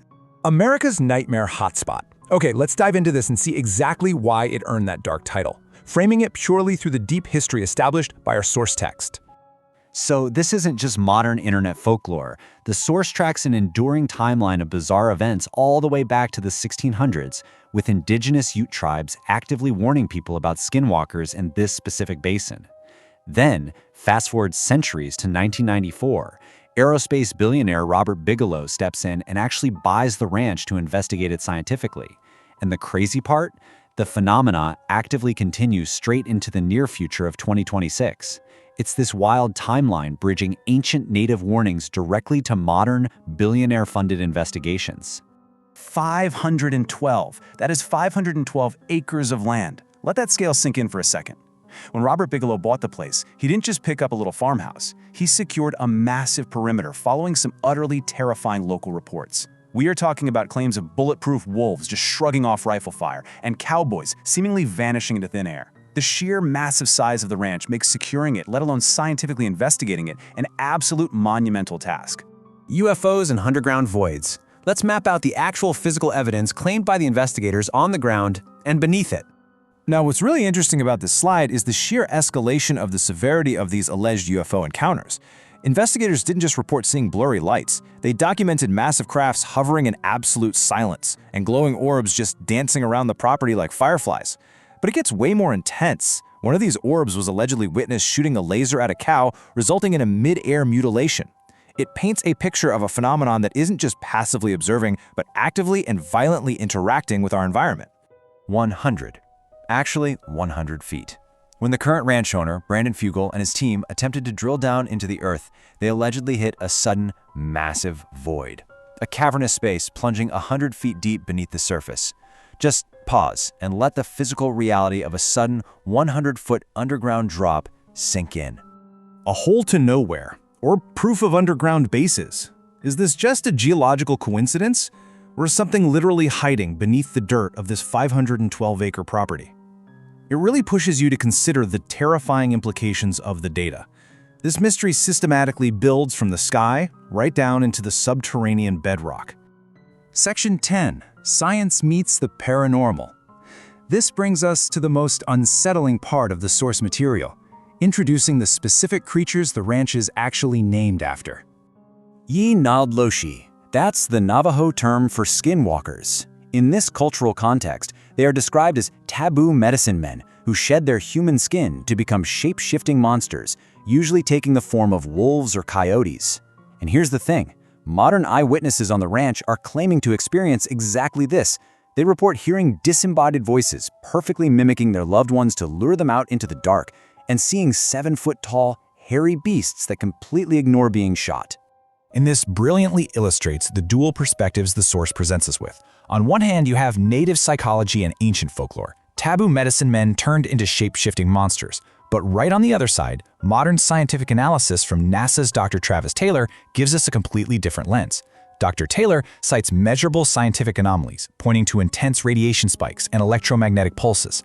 He suggests these readings match the theoretical signature of portal tech, or quantum rifts. So, are ancient curses and advanced physics actually describing the exact same phenomenon? Pentagon studies and hitchhikers. The suspense steps up drastically here when the source claims the highest levels of the United States government secretly got involved. $22 million. That is the staggering price tag of the Pentagon's AASAP program. The government reportedly spent 22 million taxpayer dollars to secretly study the phenomena happening at this specific ranch. You really have to ask yourself, what kind of data requires a $22 million government deep dive? Well, one of the most chilling concepts confirmed by these studies is the hitchhiker effect. It's a phenomenon where paranormal activity, like poltergeists, literally follows the witnesses home from the ranch. This fundamentally changes the rules. It means the danger actively leaves the property. You can drive away from the 512 acres, sure, but whatever is happening there can attach itself to you and follow you right back to your own living room. An active warped reality. Let's move to this next part and see how this builds into the modern-day claims of the explainer. Because the ranch is not just history. It's an ongoing, reality-warping battlefield. Looking at the 2026 source updates, the phenomena are still highly active. High-tech drones vanish mid-flight out of thin air. State-of-the-art GPS systems fail completely the second they enter the airspace. And deeply disturbingly, fresh cattle mutilations are still being reported. The modern technology deployed by current investigative teams is seemingly just being swatted away by whatever occupies the ranch today. Aliens using skinwalkers as guards, an ancient Anasazi portal to another dimension, or a massive CIA psychological operation. These are three of the wild theories presented straight from the source script. When the data is this bizarre, it really shows the sheer scale of the speculation surrounding it all. Aliens, demons, portals? What is your skinwalker theory? One thing is for certain, this ranch absolutely warps reality, but we want to know what you think, so drop your thoughts in the comments below. If this breakdown helped you grasp the wild claims of America's nightmare hotspot, be sure to subscribe so you don't miss our next deep dive into MK Ultra ghosts and CIA hauntings. Keep learning, stay focused, and I'll see you in the next explainer. You know, usually when we talk about a morning commute, there's like a kind of universal low-level drudgery we all picture. Oh yeah, absolutely. Just that collective sigh. Right. But let's really put ourselves in a very specific modern kind of misery for a second. Okay, I'm ready. Paint the picture. So imagine it's barely past 7 a.m. The absolute worst time. Exactly. And you are squeezed onto the Docklands Light Railway, which, if you aren't familiar with London Transit, is this driverless, frantic little commuter train. Shuttling thousands of people into the financial district every single day. Yeah. And you have to literally angle your elbows out just to claim, like, a tiny pocket of standing room. Just try not to be pressed directly against a stranger's damp raincoat. Yes, the damp raincoat. And the carriage is thick with this overwhelming cocktail of overpriced espresso, stale breath, and just stress, just pure, palpable stress. Right, this collective sense that every single person in there has been ripped from their beds entirely too soon. Yeah, the great hungry machine of the city is just swallowing you whole. And you're letting it, because, well, that's just what you do. Yeah, it is an environment that actively demands you shrink yourself down. Like, physically and mentally. Exactly. Psychologically speaking, a crowded commuter train is a fascinating space.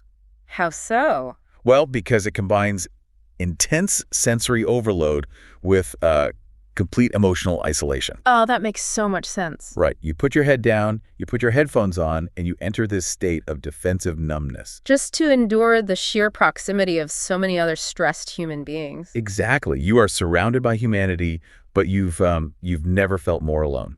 Wow.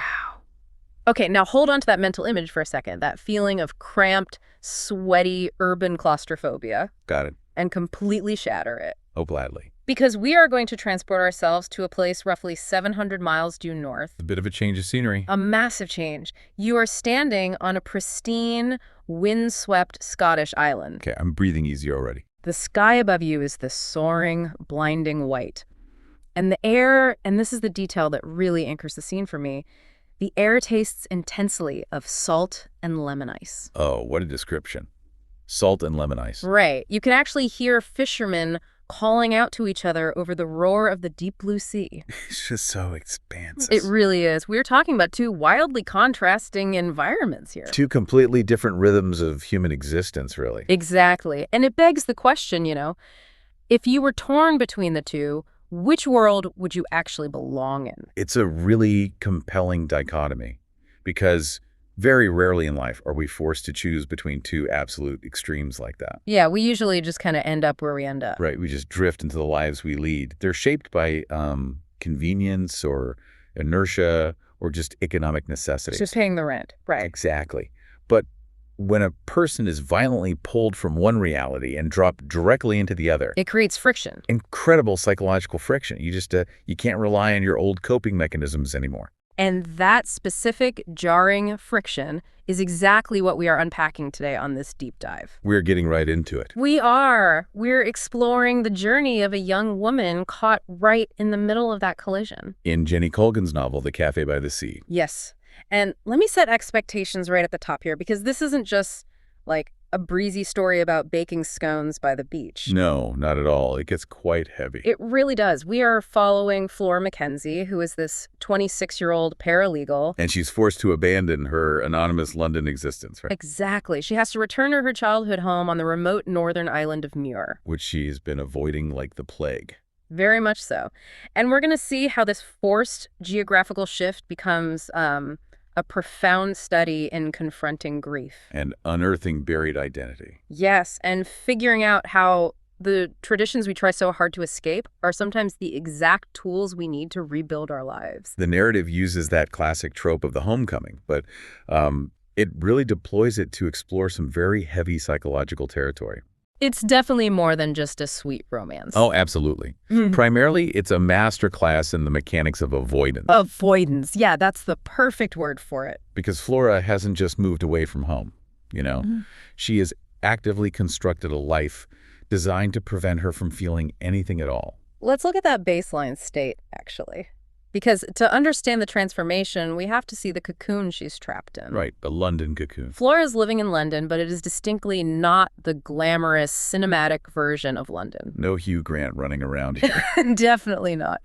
She describes herself as paler than milk, slightly awkward. Her hair is this faded, almost colorless strawberry blonde. She's kind of just fading into the background. Totally. And she's stuck in this cramped, drafty Victorian apartment with a revolving cast of flatmates. Where the dead skeletons of old bicycles just pile up in the hallway. Yes, I loved that detail. It's a very transient, unrooted existence. She's essentially floating. I mean, at 26, she is doing what she assumes is the correct sequence of adult steps.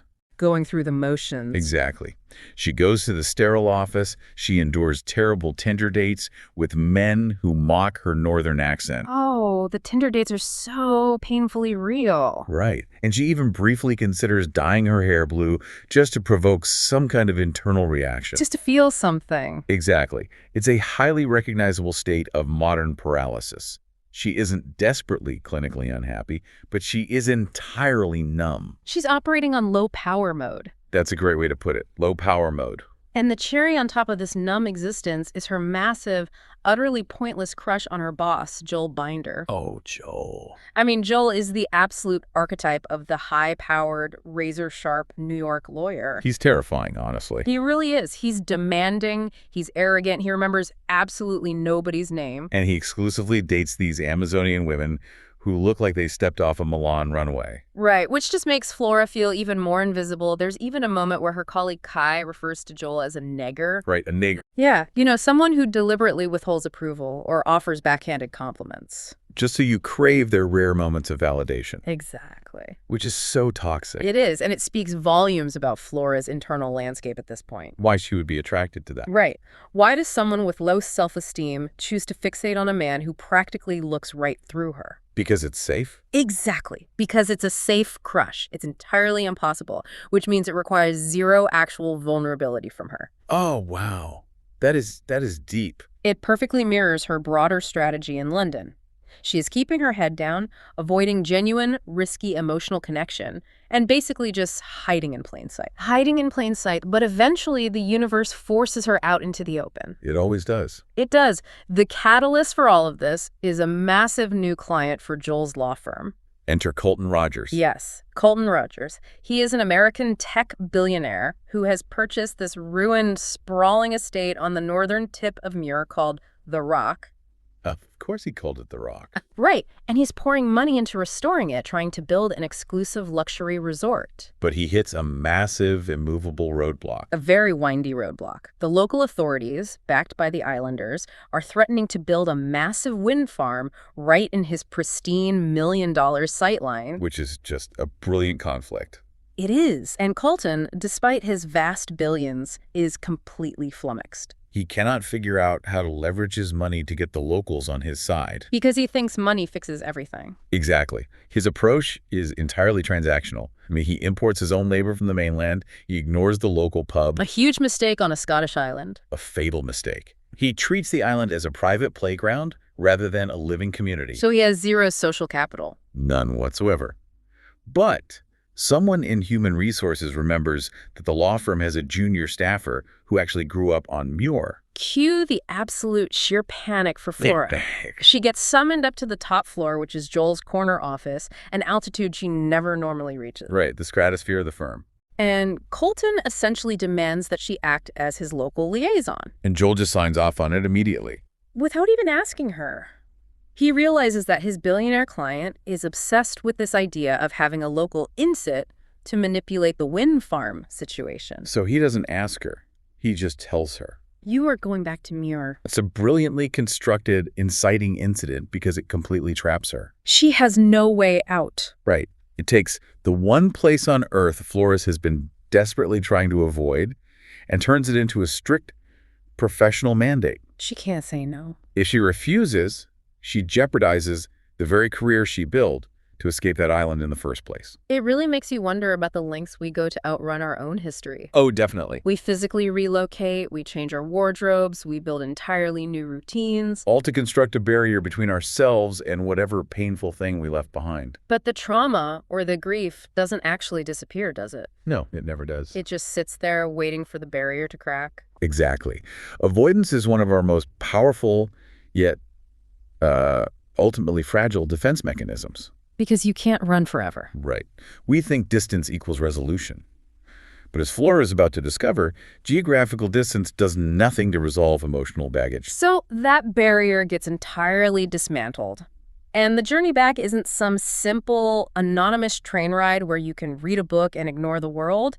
It is a trek. A serious trek. It is a flight to the absolute edge of the map. She has to take this tiny, vibrating 12-seater prop plane from Inverness. Oh, those tiny planes are terrifying. They really are. And it's filled with hardy bird watchers and oilmen heading out to the rigs. Such a specific crowd. They fly over this endless, turbulent expanse of gray sea and finally land at a little corrugated tin shed that passes for the island's airport. The physical isolation of the place is just immediate. Immediate and stark. And that geographical isolation mirrors a profound emotional exposure. How do you mean? Well, Muir isn't a place where, Westminster politicians visit, or you can lose yourself in a crowd. There is no crowd. Exactly. It is deeply entrenched in its own rhythms, governed entirely by the harsh weather and the tides. So you can't hide.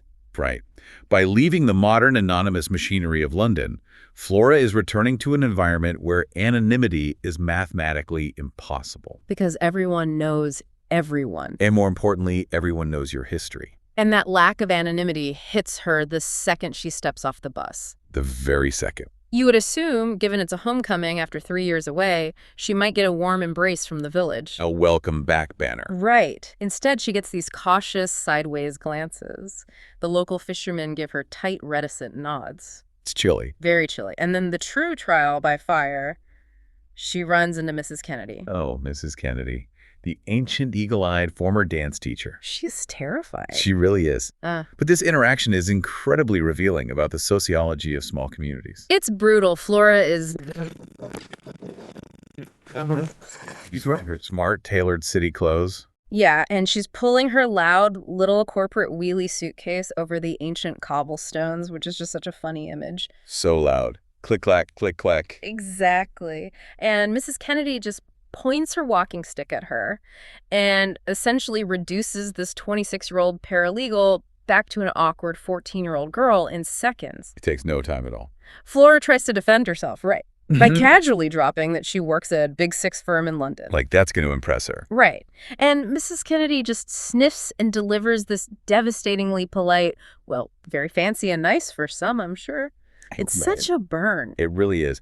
And it highlights a total mismatch in social currency. Social currency, okay. Yeah, because in London, your job title, your firm, the neighborhood you rent in, that dictates your status. It's how people measure you. Right. It provides a shorthand for your worth.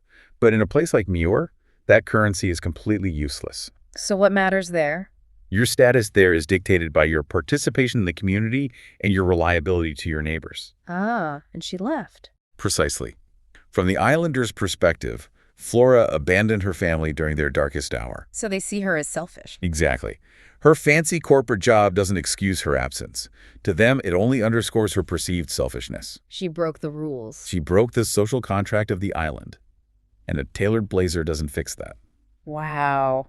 And that dark hour the islanders are judging her for becomes glaringly obvious the moment she walks into her family's farmhouse. The Mackenzie family farm. Yes. Flora's mother, Annie, was the undeniable center of gravity here. The absolute matriarch. She passed away suddenly 3 years ago, and the men she left behind, Flora's stoic father and her 3 brothers, Innes, Finton, and Hamish, they are basically drowning in their own dysfunction. It's a really bleak picture. The description of the farmhouse kitchen is a masterclass in environmental storytelling. It's so visceral. It's thick with dust. Spiders are literally frolicking in the corners. Lucky. The sink is a precarious mountain of dirty, crusted plates. And they're subsisting almost entirely on whatever processed sausages or tinned food the local shop has in stock. Just bare minimum survival mode. Flora drops her bag on this huge, ancient wooden kitchen table and just feels this wave of despair. I mean, who wouldn't? Right. And we learn that the bed where her mother spent her final days was actually moved into that very kitchen because it was the warmest room in the drafty house. Which is such a poignant detail. It really is. And now the room feels like a mausoleum. There's a dripping tap that no one has bothered to fix for years. It's just frozen in time. But my question is, why? I mean, I understand they are deeply sad, but why not just wash a plate? It seems like a basic survival to keep your living space functional. Well, because we are looking at a physical manifestation of profound, unaddressed grief, not just simple laziness. Okay, that makes sense.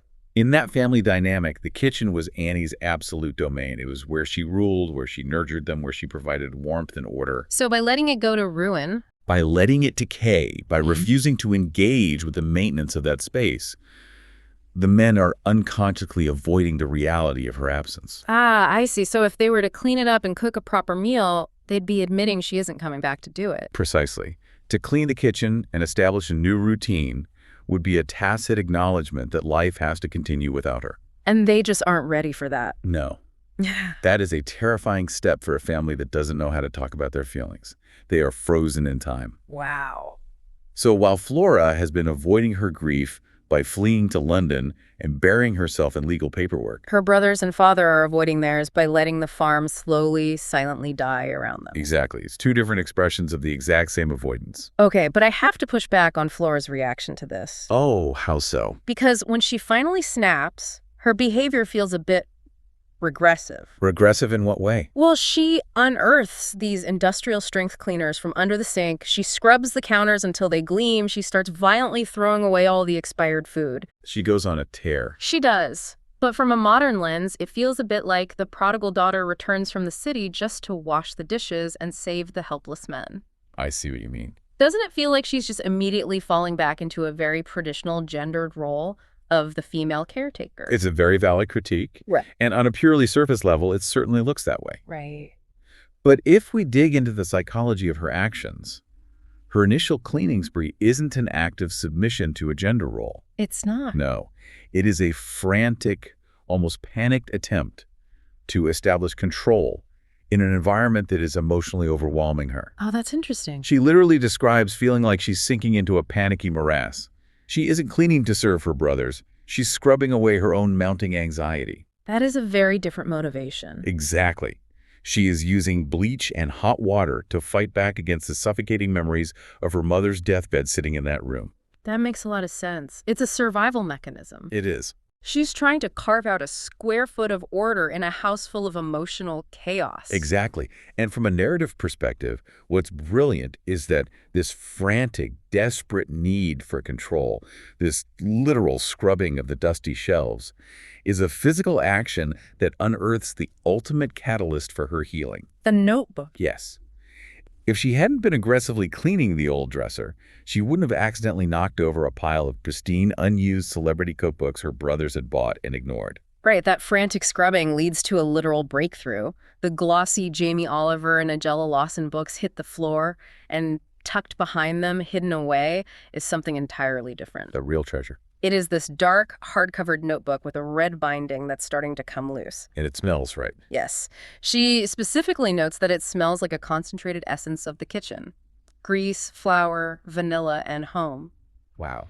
It is Annie's personal, handwritten recipe book. Finding that notebook is the true turning point of the entire narrative. It really changes everything. Because it isn't just a book of instructions on how to bake. It is a physical artifact of her mother's love, her mother's voice, and her mother's history. The details in the book are so vivid and tactile, too. Yeah, Colgan describes it so beautifully. There are literal grease spots from years of frantic cooking marking the most used pages. Which is such a universal thing for family cookbooks. It is. There's a faded, romantic little note from her dad scribbled on the first page, dated back to 1978. There are Annie's highly specific, distinct annotations, like deeply circling the words, hot oven cold butter for the scone recipe. Which is great advice, by the way. Right. And further back, there's even her grandmother's beautiful, spidery Gaelic handwriting giving instructions for traditional oxtail soup. It is a multi-generational text of survival and care. And Flora intuitively understands how to use this text. She really does. She uses it to do what none of the Mackenzie men have been able to do for 3 years. Communicate. Because this is a family that is entirely emotionally constipated. Totally constipated. They cannot talk about their feelings. They cannot say the name Annie without the room freezing. They can only bicker about broken tractors and falling milk prices. Exactly. So, realizing words won't work, Flora shifts tactics. She starts speaking to them through food. Which leads to one of the most resonant, emotional scenes in the story. Oh, the baking scene. Yes. Flora decides to bake her mother's scones. But she doesn't do it alone in a silent kitchen. She recruits her 3-year-old niece, Agat. Little Agat. Agat is this fierce, wild little girl with stark white blonde hair, looking exactly like a miniature version of Annie. A little silky herself. Exactly. And they make this massive, joyful, flour-covered mess with the cold butter and the dough. But the real emotional payload is what they put on the scone. The preserves and the larder. Yes. The jam. Flora goes into the dark pantry and finds the very last jars of Annie's homemade jam. Cloudberry, raspberry, damson. It is the literal last physical remnant of her mother's touch. Preserved in sugar and sealed in glass. And Flora makes a conscious decision here. Right, rather than hoarding it like a museum piece. Rather than keeping it frozen in time like the rest of the house, she decides they are going to eat it. Because food, fundamentally, is meant to be consumed to sustain life, not venerated on a shelf. Exactly. And the moment of truth comes when her brother Innes, who is arguably the most hardened and stressed of the men, comes in from the freezing fields. He takes a scone. He does. Yeah. But before he takes a bite, he stops.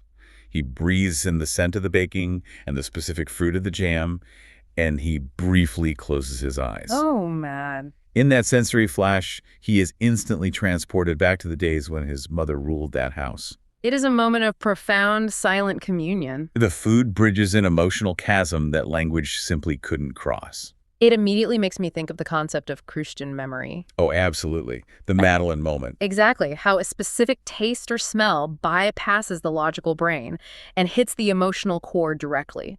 It's like that climactic scene in the movie Ratatouille, but grounded in this freezing Scottish farmhouse. That is the perfect comparison. And it turns out, Flora isn't the only Mackenzie using food to process emotions or find a way forward. No, she is not. There is a massive, surprising twist regarding her grumpy, cynical brother, Finton. Vin's a great character because he initially seems like the most useless member of the family. He really does. He's constantly disappearing, he avoids the heavy lifting with the sheep, and Innes is always yelling at him for slacking off. But Flora tracks him down one day. Right to the old, freezing stone dairy shed, and she discovers he isn't slacking off at all. Not even a little bit. He is secretly, obsessively crafting an exquisite, world-class artisanal cheese. Down in the dark. Yeah. He's been down there experimenting with cultures and aging processes for years. Flora tries a tiny sliver of it, and it's this sharp, creamy, unbelievably complex flavor. But Finton is terrified to tell their father, or Innes. Why? Because they're traditionalists. Exactly. He thinks they'll just laugh at him for playing around with fancy cheese while the farm is dying.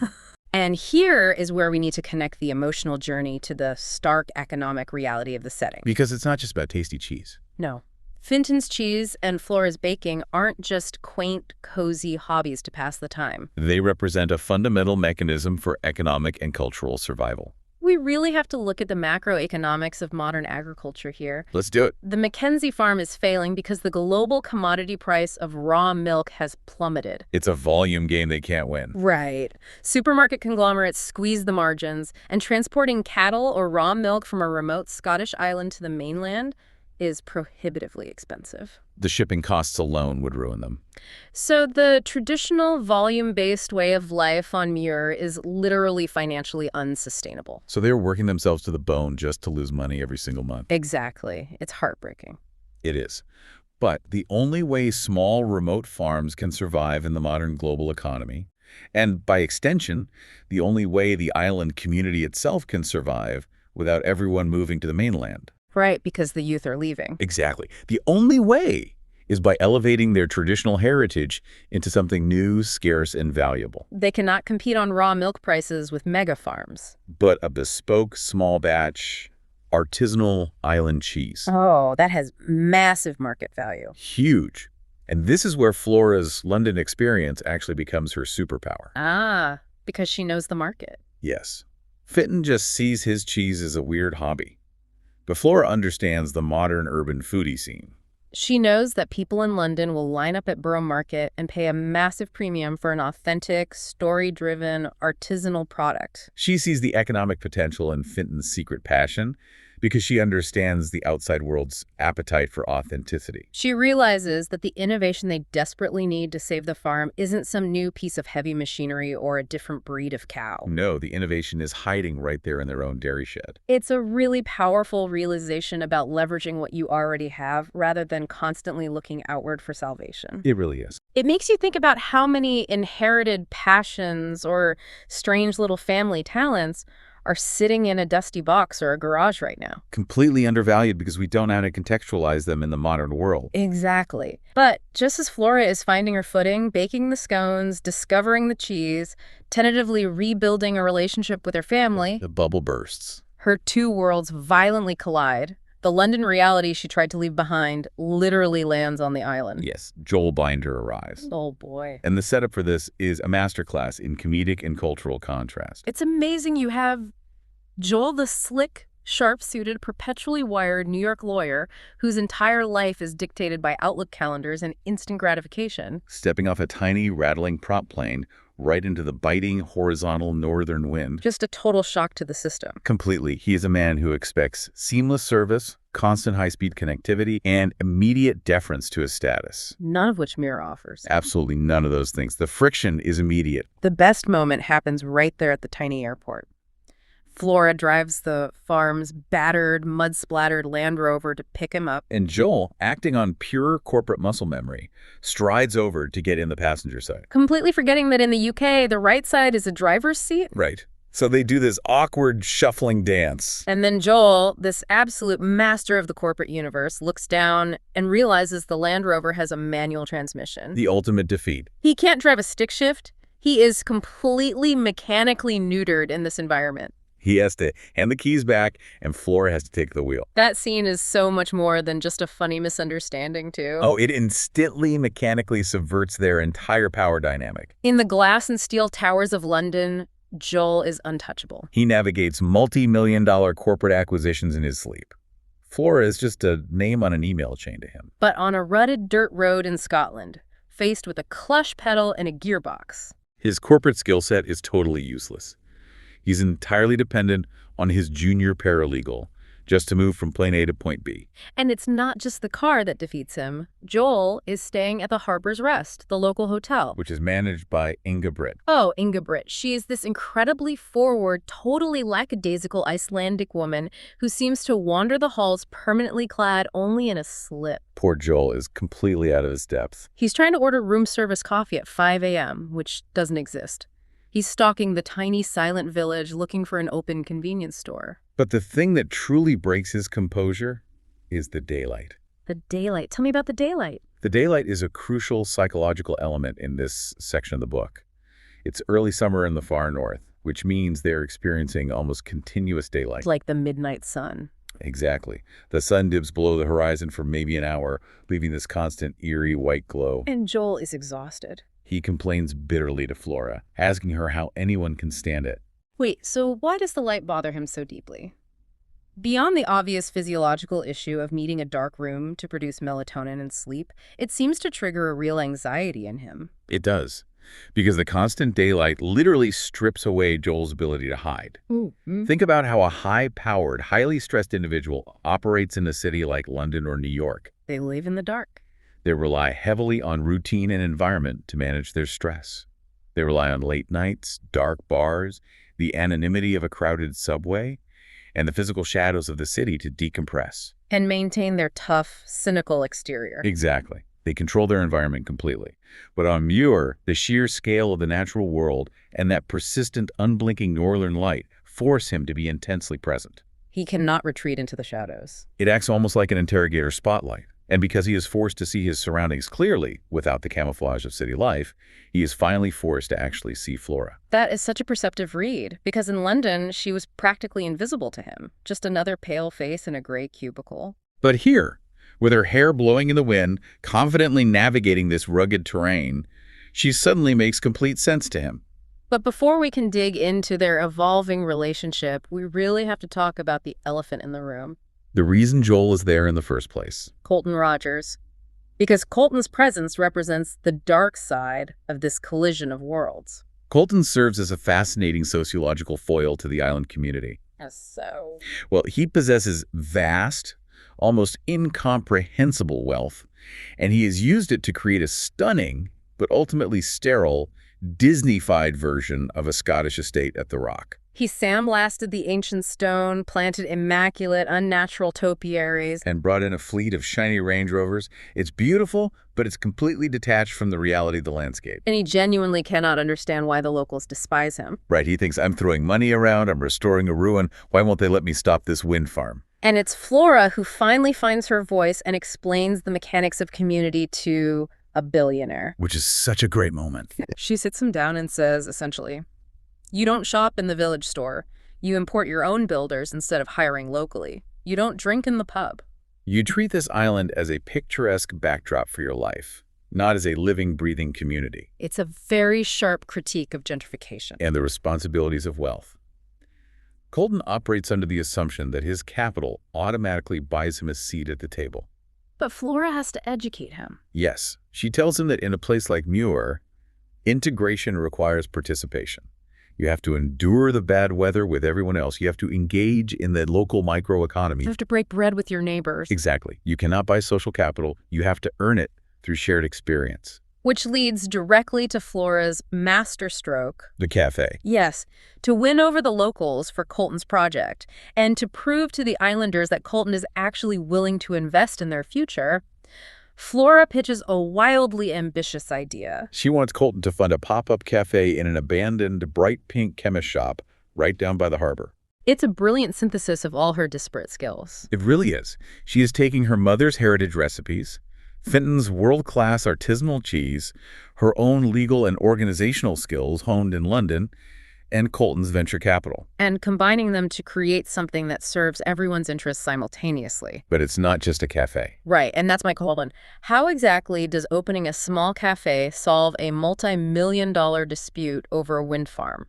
It seems like a huge leap. It does seem like a leap, but it solves it mechanically by creating a third space. A third space? Yes. Colton's problem is that he is viewed as a hostile invader. The wind farm is a threat to his view, but his approach to fighting it has been entirely antagonistic to the locals who might benefit from the wind farm's revenue. So they dig their heels in. Right. Flora sets up the cafe to serve as a literal and metaphorical neutral ground. Ah, I see. By funding it, Colton demonstrates tangible economic investment in the village's daily life, not just his own private estate. It creates jobs, it draws tourists to the harbor. And it forces Colton to interact with the islanders on their turf. It aligns their economic interests and humanizes him. Which is the only way they will ever agree to negotiate with him regarding the wind farm. Exactly. Yeah. It's proof of concept. That makes perfect sense. And the process of building it becomes this incredible, chaotic village mobilization. Everyone gets involved. It revitalizes not just Flora, but the entire community. She creates jobs for local teenagers, like these two girls, Iona and Isa. Who previously thought their only option was to leave for the mainland to find any kind of work. She recruits Mrs. Laird, the vicar's housekeeper, who is famous across the island for her bread. It's a massive pooling of the island's latent resources. And notice how the nomenclature of the project changes as the community takes ownership of it. That's a great detail. Initially, Flora pitches it as the Summer Seaside Kitchen, which sounds very much like a trendy, transient London pop-up. Very corporate. Right. But as the locals get involved, as Mrs. Laird points out that they are using Annie Mackenzie's recipes, the name naturally, organically transitions. They eventually just start calling it Annie's. It cements her mother's legacy in the physical geography of the town. She is no longer just a ghost in a dusty farmhouse. Her name is above the door on the harbor. It's beautiful. It feels like Flora's whole life in London, she was a junior litigator, just filing the paperwork for other people's lives. Just pushing paper. But in the kitchen at Annie's, she is the lead litigator. She is synthesizing raw evidence, the cheese, the bread, the local teens, the billionaire's money, into a winning case for the island's survival. That is a fantastic analogy. She has moved from passive observation to active, strategic leadership. And as she steps into this power, we see a massive, undeniable shift in her dynamic with Joel. Oh, the shift is staggering. Think back to that DLR train we talked about at the beginning. She was a nervous, invisible subordinate, blushing if he even glanced at her desk. And now? Now, she is a competent, radiant leader. She is commanding a bustling commercial kitchen, negotiating with suppliers, directing staff, and holding the genuine respect of the islanders. She is vibrant, decisive, and fully alive. And Joel is forced to step entirely into her world. He is no longer the master of the boardroom. No. He is the guy sitting awkwardly at a corner table while his junior paralegal runs a highly complex, fast-paced operation. He sees her competence, her deep connection to her roots, and her sudden, undeniable confidence. The artificial power imbalance that defined their relationship in the city is completely leveled by the reality of the island. And it's not just her managerial competence that captivates him.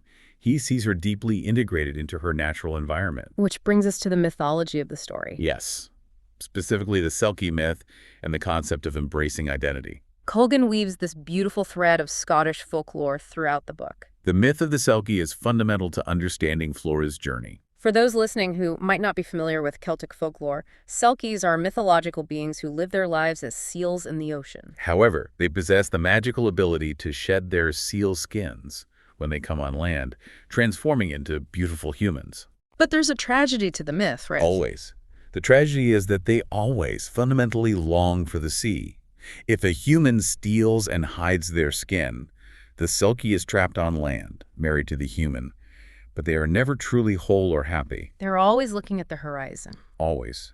And on Muir, there were always these quiet whispers that Flora's mother, Annie, with her stark white hair and slightly otherworldly demeanor, was a Selkie. And the islanders murmur the exact same thing about Flora. It completely recontextualizes her entire physical appearance. Right. Because in London, Flora's pale skin and white blonde hair made her look washed out, odd, almost sickly under those harsh fluorescent office lights. But on Muir, placed against the dramatic backdrop of the white sands, the churning gray seas, and the sweeping clouds, her coloring makes perfect evolutionary sense. Joel explicitly realizes this when he watches her. He does. He sees that what looked colorless and faded in the unnatural environment of the city is actually incredibly striking and entirely in its element here. She isn't washed out. She is a creature built for the north. There are two incredibly visceral physical scenes that prove this deep, almost supernatural connection to the island landscape. Let's talk about the dog first. The dog, yes.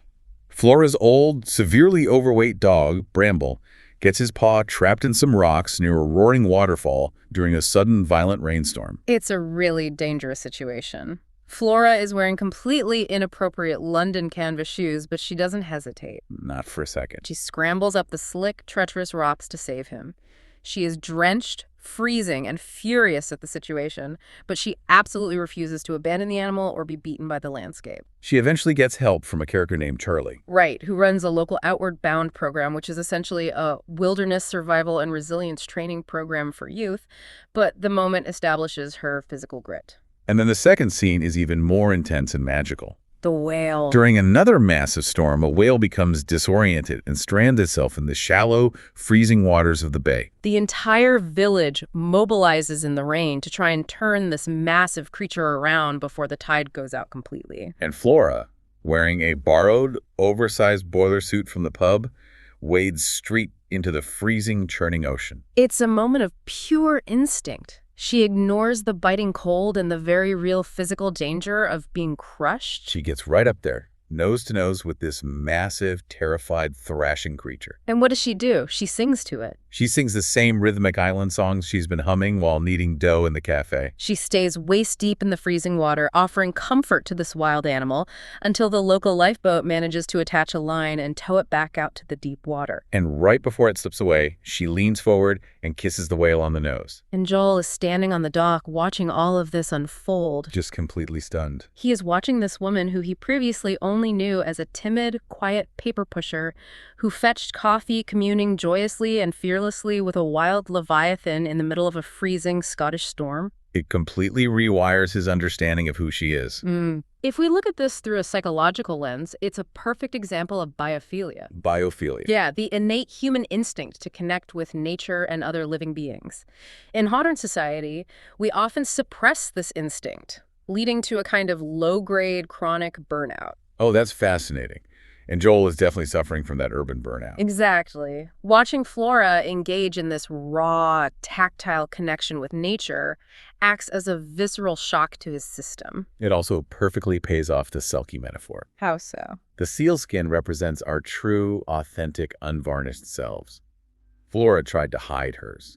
She tried to shed her island skin and pack it away in the suitcase to feed into the corporate anonymous machinery of London. But without it, she was slowly suffocating. Muir is the place where she can put her skin back on. It's where she can finally breathe deeply. So where does that leave the romance?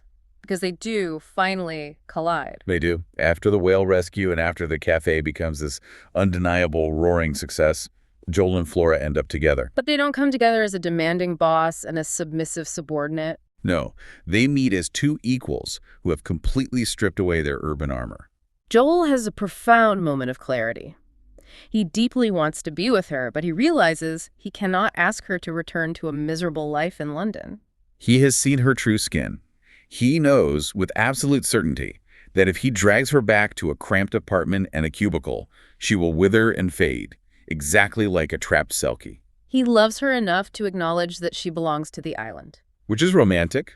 But let's be real, he's still a hyper-ambitious, high-powered New York lawyer. Right. He's not going to suddenly buy a pair of overalls and start farming sheep. That would be completely out of character. Exactly. And that is why the narrative resolution of The Cafe by the Sea is so much more satisfying than a standard romance novel. It doesn't rely on a fairy tale ending where one person completely sacrifices their core identity and ambition for the other.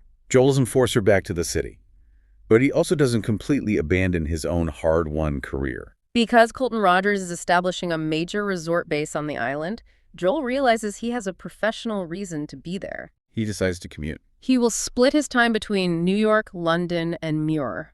They find a modern, highly pragmatic compromise. It's an integration of their two worlds, rather than an obliteration of one. Flora gets to stay by the sea, running Annie's, acting as the economic engine for her family, and honoring her mother's legacy. And Joel gets to keep the high-stakes legal career he thrives on, while finally finding a quiet, grounded sanctuary away from his own internal demons. It's a beautiful balance. Let's pull all of these threads together because the arc here is massive. It really is a huge transformation. We started with Flora as an invisible, exhausted commuter, dreading the DLR train, completely disconnected from her family, and trying to outrun the deep, lingering grief of losing her mother.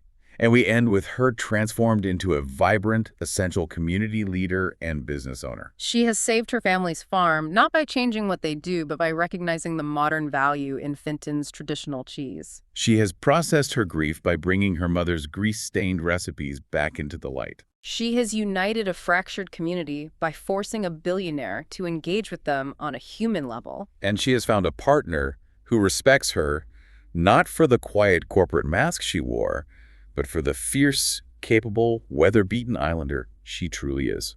I think the takeaway here for anyone listening is incredibly potent. Very much so. We are so often sold this linear narrative of success that moving forward inherently means abandoning where we came from. We're told that growth requires reinvention, that you have to leave the small town behind for the big city, and that you have to shed the traditional to become modern. But the Cafe by the Sea argues the exact opposite. It illustrates that sometimes the key to unlocking our future is hidden inside the very traditions, the familial quirks, and the geographic roots we tried so hard to escape. The past doesn't have to be an anchor dragging you backward. If you engage with it honestly, it can be the solid foundation you build your future upon. You don't actually have to choose between modern ambition and traditional belonging. With enough effort, creativity, and compromise, you can build a life that honors both. It makes you think about the concept of the true skin from the Selkie myth. It really does. The idea that we all have an authentic, perhaps wilder self that we carefully fold up and hide away just to survive the demands of the modern world. To fit onto that crowded commuter train, to survive the sterile office politics, to pay the rent. It's a survival mechanism, but it comes at a cost. A high cost. If you were forced tomorrow to strip away your job title, your daily commute, and your polished city persona, what does your true skin actually look like? That's the real question. And more importantly, where is the physical place in the world that makes you want to put it back on? Maybe it's a bustling kitchen. Maybe it's a quiet island at the edge of the world. Or maybe it's just anywhere that the air tastes a little bit like salt and lemon ice. That sounds perfect. Until next time, keep diving deep.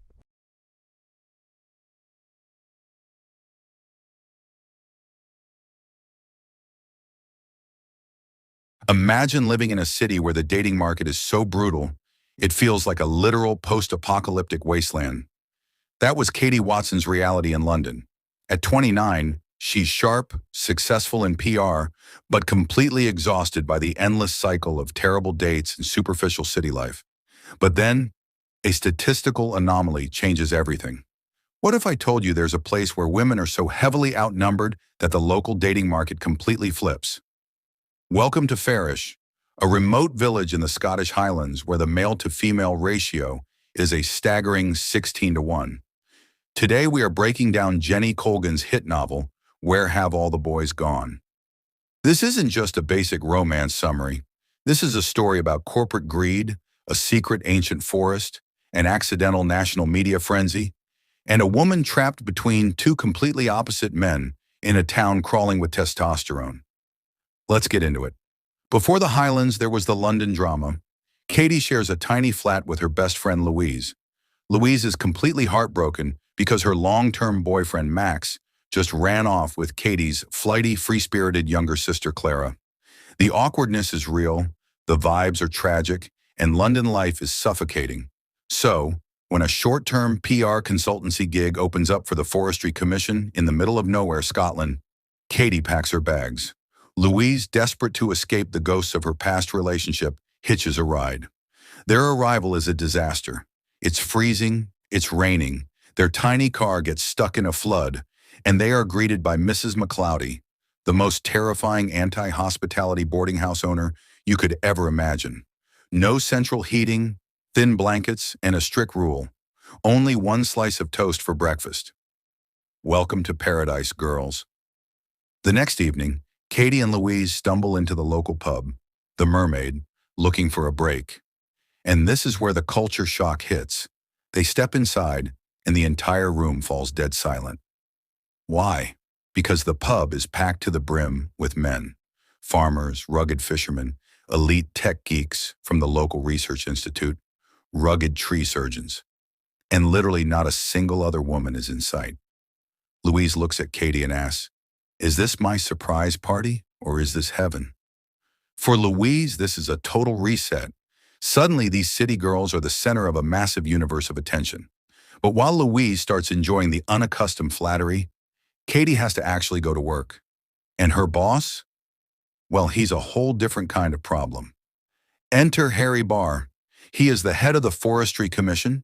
He's brooding, intensely serious, completely uncombed, and has a massive wall up.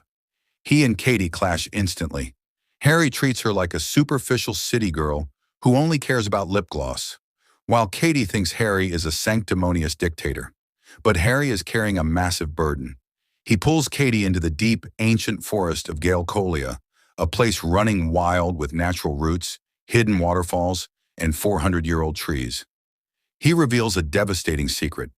A massive corporate developer called Pluto Enterprises is trying to completely bulldoze this ancient ecosystem to build a giant luxury golf course. Harry wants to fight them quietly behind closed doors. Katie, using her PR brain, tells him he's crazy. Big business doesn't disappear if you ignore it. You have to fight loud.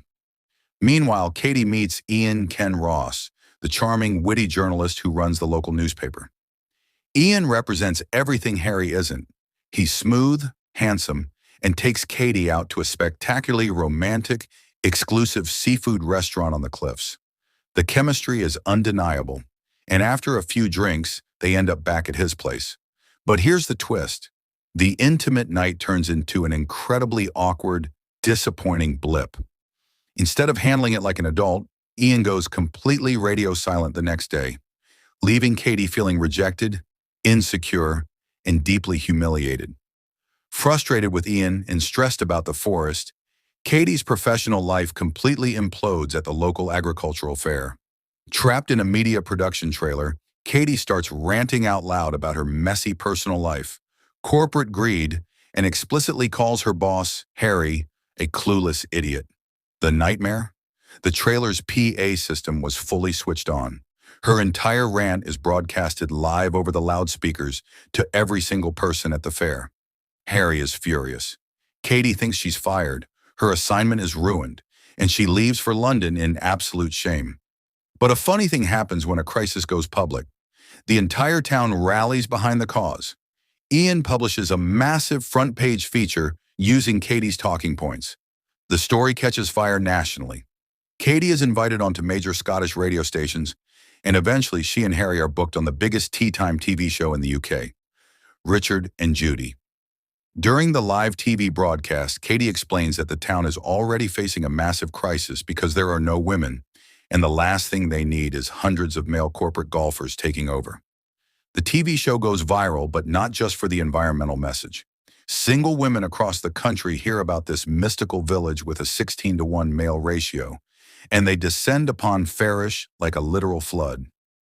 Tour buses, bachelorette parties, and single women fill the streets.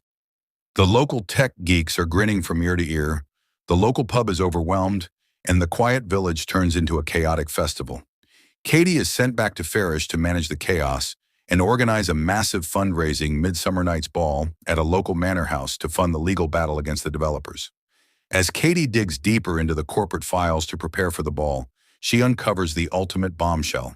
The ruthless corporate developer trying to destroy the forest is actually Ian's father. Even worse, the real reason Harry and Ian hate each other goes back to childhood. When they were 12, Harry's mother fell tragically ill. Ian's father forced Ian to stay away from Harry's family to protect their corporate image. Harry felt abandoned by his best friend during the worst moment of his life, and Ian was too intimidated by his father to ever fix it. This all builds up to the night of the grand midsummer ball. The ancient manor house is glowing with candles, packed with international media, celebrities, and locals. The highlight of the night is a charity slave auction where the local men are auctioned off for dates to raise funds. During the auction, Ian's father marches into the ballroom with a group of wealthy corporate investors prepared to shut the event down. But something incredible happens. Harry steps up to the microphone, delivering an intensely passionate speech about preserving the wild, untamed spirit of the Highlands. Inspired by the moment, Ian stands up beside Harry, finally defying his father. Facing a massive national PR disaster and a united town, the investors panic, and Ian's father is forced to officially pull out of the deal. The forest is saved, but as the crowd cheers, Katie looks at the two men. Ian tries to apologize for his behavior, but Katie realizes something profound. Ian is charming, but he's weak. He didn't call because he was insecure. On the other hand, Harry, the man who drove her crazy, the man who seemed so grumpy, was the one who actually stood by her, worked with her, and fought for the things that mattered. Before she can say anything, her phone rings. Her sister Clara has gone into labor early in London. Using a private plane lent by a celebrity guest at the ball, Katie and Louise rush back to the city. Back in London, the baby is safely born. Louise decides she's completely done with city life and announces she's moving back to Scotland permanently to be with Craig, the local vet. Katie is left walking across Waterloo Bridge alone at sunrise, still wearing her red satin ball gown from the night before. She looks at the smoggy, noisy city and feels a profound sense of loss. She assumes her time in the Highlands was just a beautiful, chaotic dream. She thinks she backed the wrong horse and lost her chance at real love. Suddenly, a car screeches to a halt behind her. Harry Barr steps out. He has driven 12 hours straight through the night from Scotland to London just to find her. He steps up to her on the bridge, completely dropping his guard, and admits he was a jealous, stubborn idiot. He tells her that his life was completely empty without her disrupting it, and begs her to come back with him to the Highlands. Katie runs into his arms, realizing that she doesn't care about city lights or corporate ladders anymore. Because home isn't a place on a map, it's wherever the person you love is. They get into the car and head back north, leaving the big smoke behind for the clean sky of the mountains. And that is the chaotic, beautiful story of Where Have All the Boys Gone? If you love the cinematic book breakdown, make sure to smash that like button, subscribe to the channel for more storytelling summaries, and let me know in the comments below. Would you survive a 16-to-1 dating market? See you in the next video. I want you to picture a dying high street. Like the sky is this relentless, punishing gray, the air is freezing, and the only stores left open are, charity shops, maybe a place renting out mobility scooters, and a boarded-up pub. Oh, wow. Yeah, a pretty bleak picture. Right. There's this palpable sense of just total abandonment. But then blink and transport yourself to a completely different world. Historic Edinburgh. Oh, gorgeous. Yeah, exactly. We are talking cobblestone streets that look wet even when it hasn't rained, towering Gothic architecture casting these long, dramatic shadows, and tucked away in all of this, a dusty, failing, completely chaotic bookshop. And standing right in the middle of this mess is a protagonist who feels like her entire life is unraveling at warp speed. But we nailed it. Welcome to a special festive deep dive. It is a profound contrast to start with, isn't it? Yeah. I mean, you brought us the transcript of the audiobook, The Christmas Bookshop by Jenny Colgan. I did, yeah. And you asked us to find the core insights hiding inside what appears on the surface to be a very cozy retail story. Right, because it's so easy to look at the cover of a story like this and assume it's just a lighthearted romp about, dusting off some old books and finding holiday cheer. Oh, absolutely. But today, our mission is to extract exactly how this tale about a failing independent shop is actually a masterclass in dissecting family dynamics. Yes. And the toxic illusion of the perfectly curated life and really the undeniable messy magic of a physical community space. Exactly. The deeper we got into the source material you provided, the more we realized it's exploring some incredibly heavy universal themes. It really is. And I want to ground this right away with something I think you, listening right now, can probably relate to. You know how going home for the holidays often turns you right back into a stroppy teenager? Oh, universally recognized psychological regression. It happens to everyone. It fundamentally does not matter if you are 30 years old, paying your own mortgage, managing a huge team at work. You walk through your childhood front door, your mom makes one comment on your shoes, and suddenly, bam! You're slamming doors, rolling your eyes, and acting like you're 15 again. Exactly. And that emotional regression is the exact starting line for our main character, Carmen Hogan. So she's what, nearly 30 years old? Yeah, she is nearly 30, and she has just lost her job at this shabby, fading department store called Downstons in a dying Scottish industrial town. I want to linger on the economic reality of Downstons for a moment, actually, because the source text paints a very specific and, frankly, heartbreaking picture here. It really does. It's not just a commercial entity closing its stores. No, it is the death of a community hub. I mean, the author spends time describing how Downstons was the anchor of this town. Generations of local brides made their gift lists in that store. Right. Mothers bought their baby's first prams there. Kids lined up in the winter for Santa and the grotto. It was a place where life milestones were marked. And now, it has been systematically killed off by out-of-town retail parks that offer massive free parking lots. And of course, the unstoppable rise of online convenience shopping, which is the brutal reality of modern consumerism. It is. We mourn the loss of these community spaces. But Carmen herself admits she's entirely guilty of contributing to the problem. Oh, totally. She talks about buying cheap mugs on Amazon instead of trekking into town to support the local shops. Exactly. She is participating in the very economic shift that renders her unemployed. So the shop closes down, she has no income, no prospects, and where does she end up? Sleeping under her old, faded Spice Girls duvet in her childhood bedroom. Eating her mother's food and marinating in a profound sense of failure. Yes. And this brings us right to the ultimate source of her insecurity, her older sister, Sophia. Oh, Sophia. If we're looking at the dynamic of the golden child and the cautionary tale, these two are the quintessential textbook example. They really are. They represent two entirely divergent paths. Right, because Sophia is a highly successful, aggressively driven lawyer operating in Edinburgh.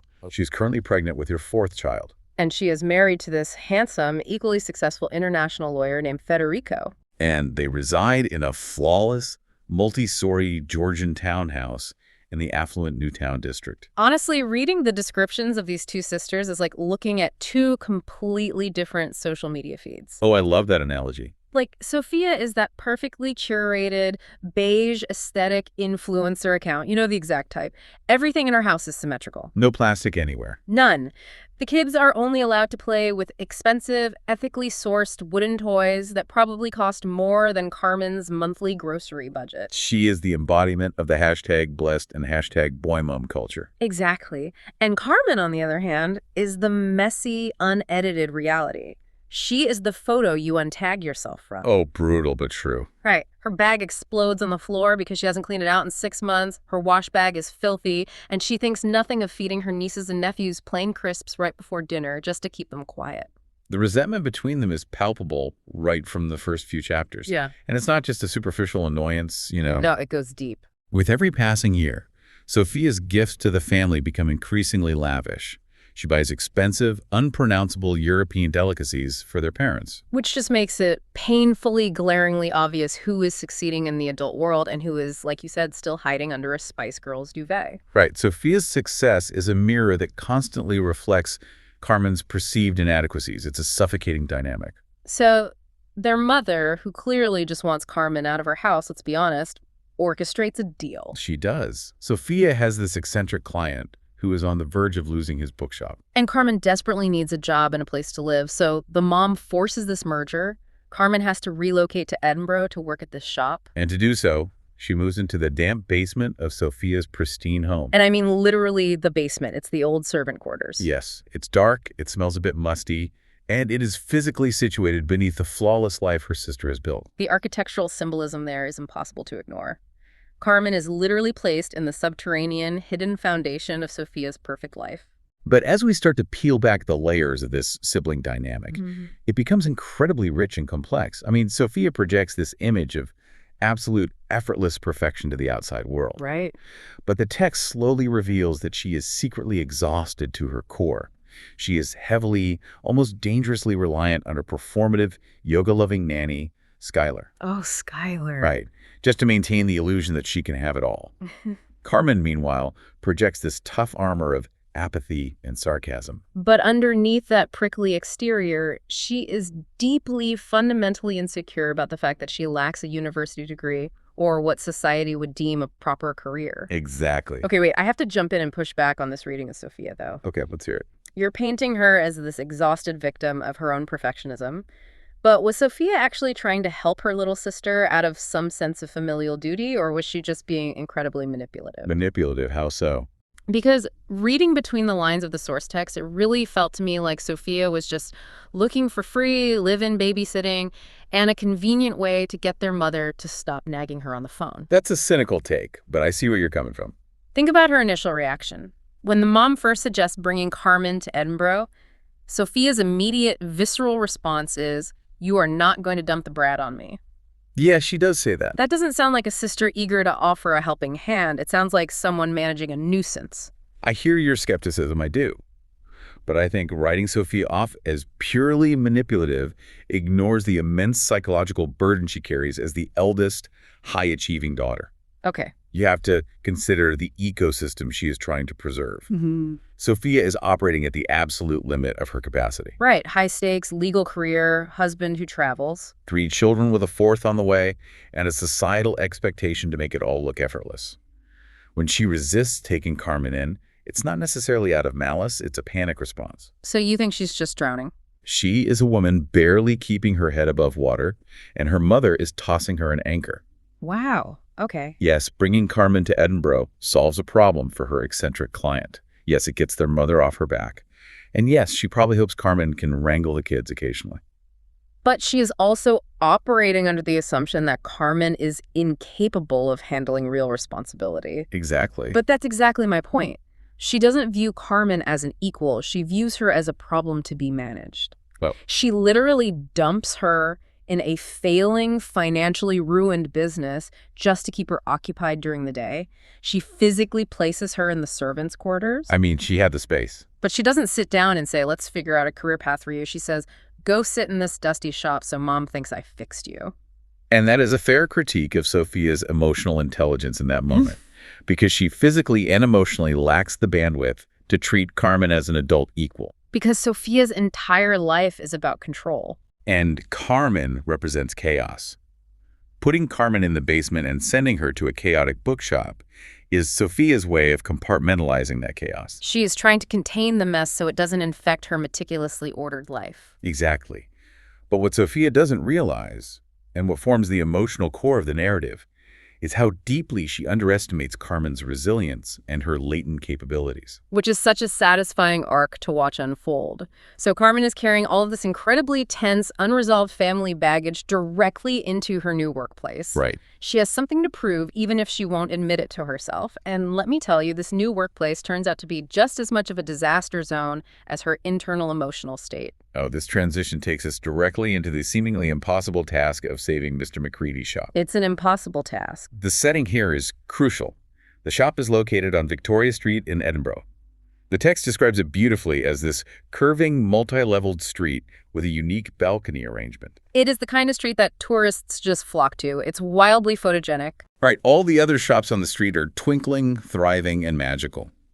There's a high-end French restaurant, a quirky magic shop, and expensive stores selling bespoke tweed to tourists. It is a vibrant commercial ecosystem. And then sitting like a rotting tooth right in the middle of this beautiful street is Mr. McCready's store. A rotting tooth. That's a good way to put it. It was a 2-story, unmitigated fire hazard. We aren't talking about like charming, dusty, antique vibes. We're talking about borderline dereliction. Yeah, it's bad. The windows facing this busy, affluent street are full of literal dead flies. Old, fading maps are just stacked haphazardly against the glass, blocking out the light. But the detail that really perfectly encapsulates the absolute insanity of this business is the filing system. Oh my gosh, the filing system. A customer comes into the shop looking for a very specific children's book.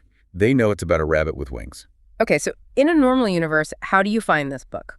By author, by title, maybe by general children's fantasy section. No. Mr. McCready files this book under subspecies.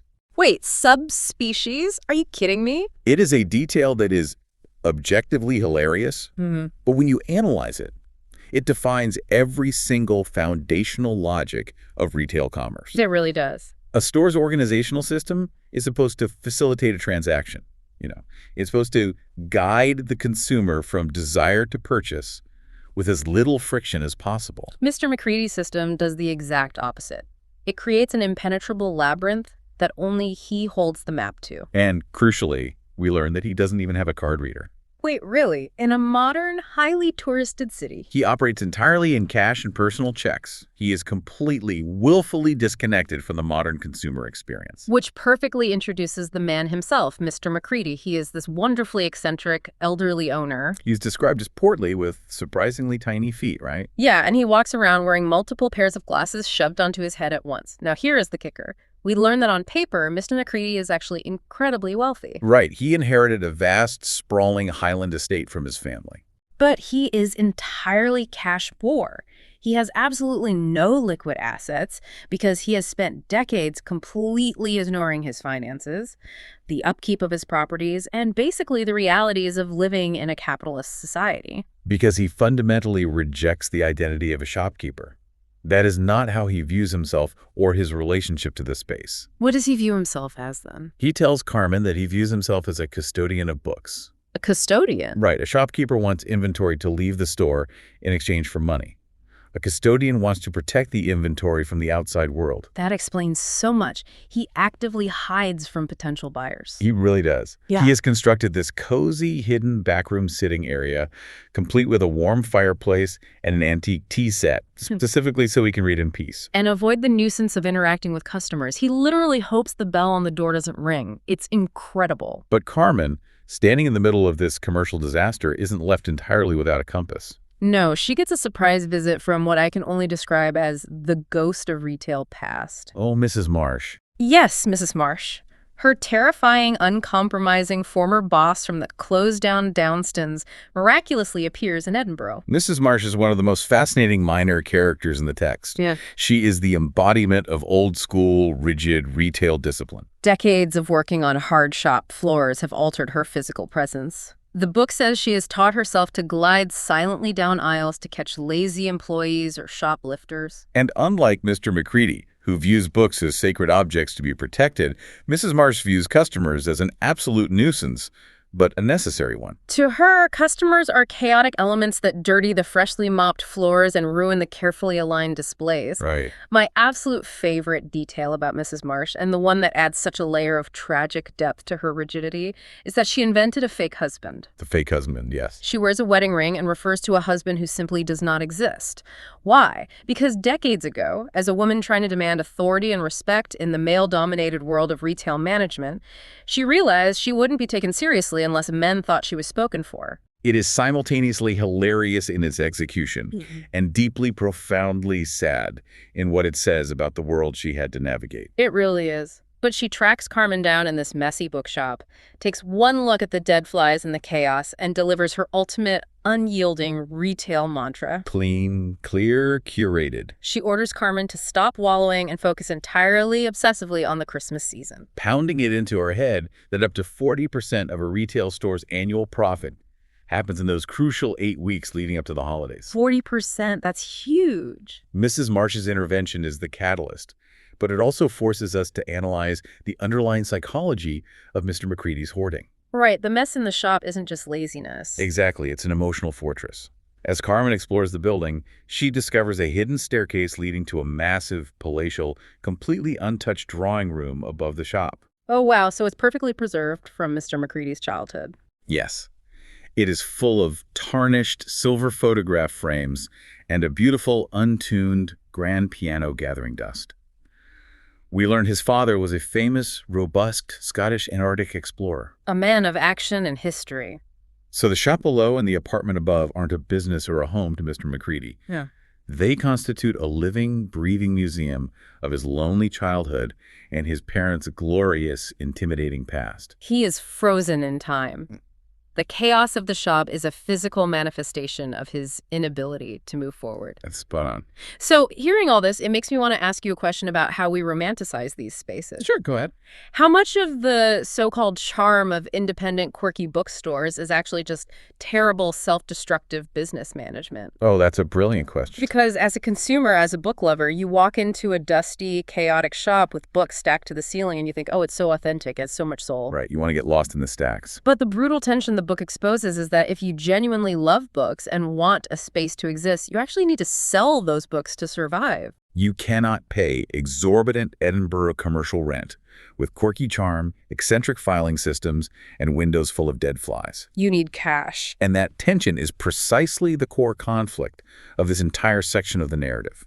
The romance of the antiquarian aesthetic, the bohemian ideal of just being surrounded by literature, is actively, aggressively destroying the economic viability of the space. It is a slow suicide by neglect. Carmen's role is to bridge that massive gap, Armed with Mrs. Marsh's harsh, pragmatic advice, she realizes she has to completely transform the store's physical space. She has to violate Mr. McCready's private sanctuary with the harsh realities of commercialism if she wants to save this old man from eviction, financial ruin, and ultimate heartbreak. She has to turn his museum into a marketplace. Which is a massive undertaking, and it leads us directly into her turnaround strategy. Right. Carmen decides to lean 100% into the Christmas season. If 40% of the profit happens now, she needs to capture every single penny of it. But she's one person in a massive, dirty shop. How does she start? Well, she uses Sophia's children as free labor. It is a brilliantly pragmatic, slightly underhanded move that shows her growing strategic thinking. Oh, absolutely. She brings in Jack, Pippa, and the notoriously grumpy middle child, Phoebe. And how does she motivate them?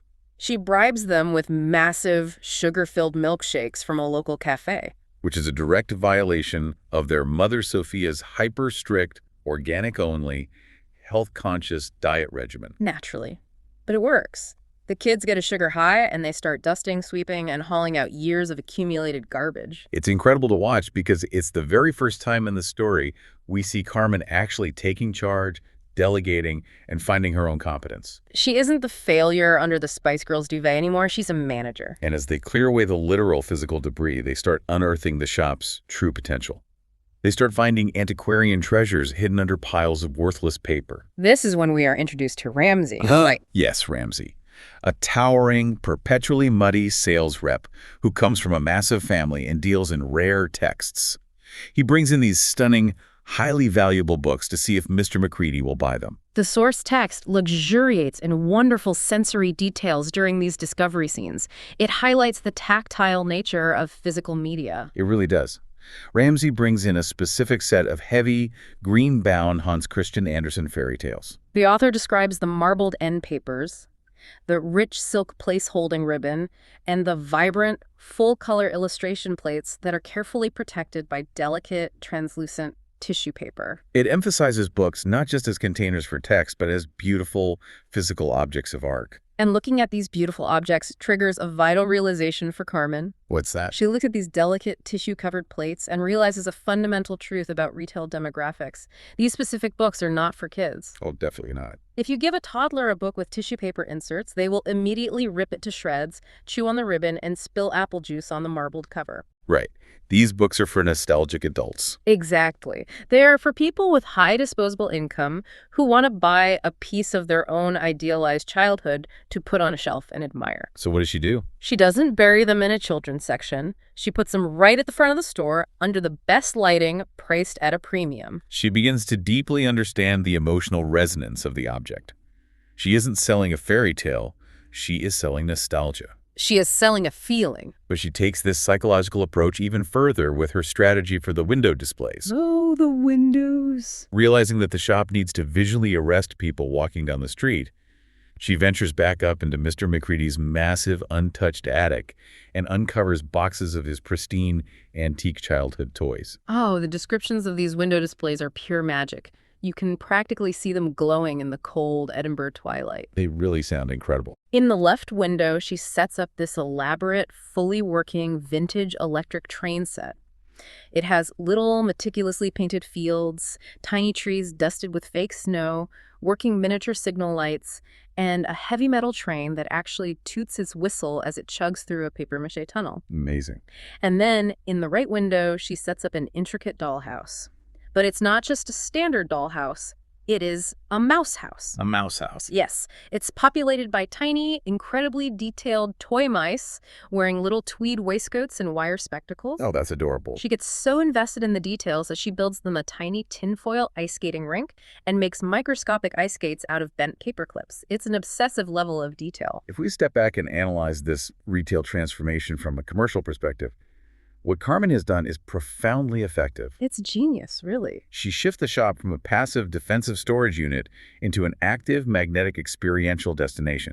She taps directly into the emotional resonance of the holidays. People walking home from work, freezing in the Scottish winter, literally stop dead in their tracks just to stand outside the glass and watch the little train go round and round. Exactly. While reading this section, my mind immediately went to the modern strategies of experiential retail. Carmen essentially created a 19th century version of an Instagram pop-up experience. Oh, that's a perfect comparison. Think about it. Today, massive global brands spend millions of dollars creating immersive experiences, pop-up rooms filled with balloons, neon lights, and interactive displays, solely so people will walk in, feel a sense of wonder, take photos, and post them online. Right.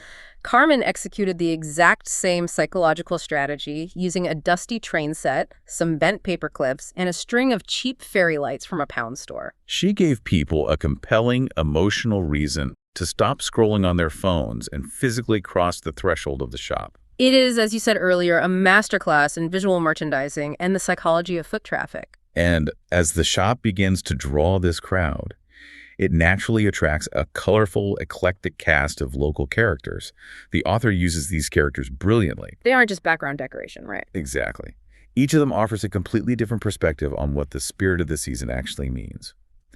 They serve as narrative foils, reflecting different paths Carmen could take in her own life. Let's dive deep into these characters because they really elevate the story from a simple romance into something much more philosophical. Sounds good. First up, we have Oke. Oke is a Brazilian Quaker and a dendrologist, which is a scientist who specializes in the study of trees. Right. He first wanders into the shop looking for a very dense, highly specific academic textbook on tree soil composition. Oke provides a stark, necessary philosophical contrast to the frantic commercial chaos of the holiday season that Carmen is trying to harness. He does. When they start talking, he tells Carmen a fact that completely throws her. He doesn't celebrate Christmas. In fact, he doesn't even celebrate his own birthday. As a Quaker, his philosophy is rooted in seeking a gentle grace every day. A gentle grace. I love that. He believes that relying on forced, culturally mandated seasonal spikes of joy like expecting one day in December to make up for a miserable year is emotionally unhealthy. He prefers a steady, quiet appreciation of daily existence. He is just so incredibly calm and grounded, and as he and Carmen interact, they form this quiet, genuine, slowly building romantic connection. Which is such a nice contrast for her. He walks her to work through the freezing streets. He doesn't try to impress her with flashy dates, expensive dinners, or talk about his status. He's just present. He is authentically himself without any armor or pretense. Which brings us to the character who serves as his absolute polar opposite in the narrative ecosystem.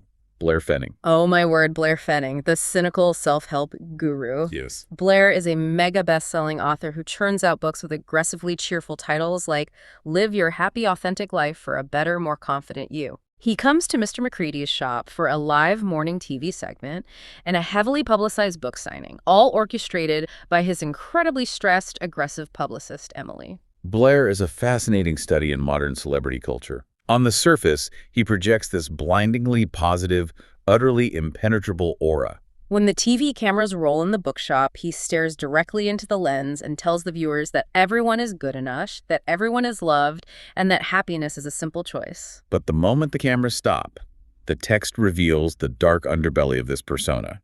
Behind the scenes, Blair is chronically exhausted, deeply cynical, and profoundly unhappy with his own existence. Okay, we have to spend a minute talking about his teeth because it is the wildest, most telling detail in the book. Oh, the teeth. Blair admits that he literally filed his own natural teeth down to tiny, sensitive pegs so that he could fit perfect, blindingly white porcelain veneers over them. It's so jarring. All just to ensure he had a dazzling, telegenic smile for his morning show appearances. It is the most horrific, visceral, wince-inducing detail in the entire source material. But it is such a profound, striking metaphor for his entire existence. He has permanently, physically mutilated his natural, authentic self. Yeah, he ground down his own foundation. And covered it up with a shiny, artificial, mass-produced facade solely for public consumption. He's sacrificed his actual body to serve an image.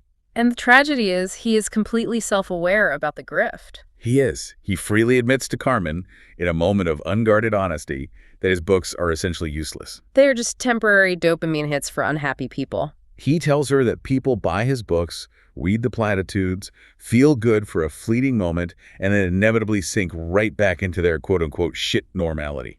He is selling a cure he knows doesn't work. It's so incredibly bleak, but it makes the thematic contrast of the novel so razor sharp. It really does. Blair represents the ultimate toxic endpoint of the performative perfection that Carmen's sister Sophia and the nanny Skylar are obsessed with.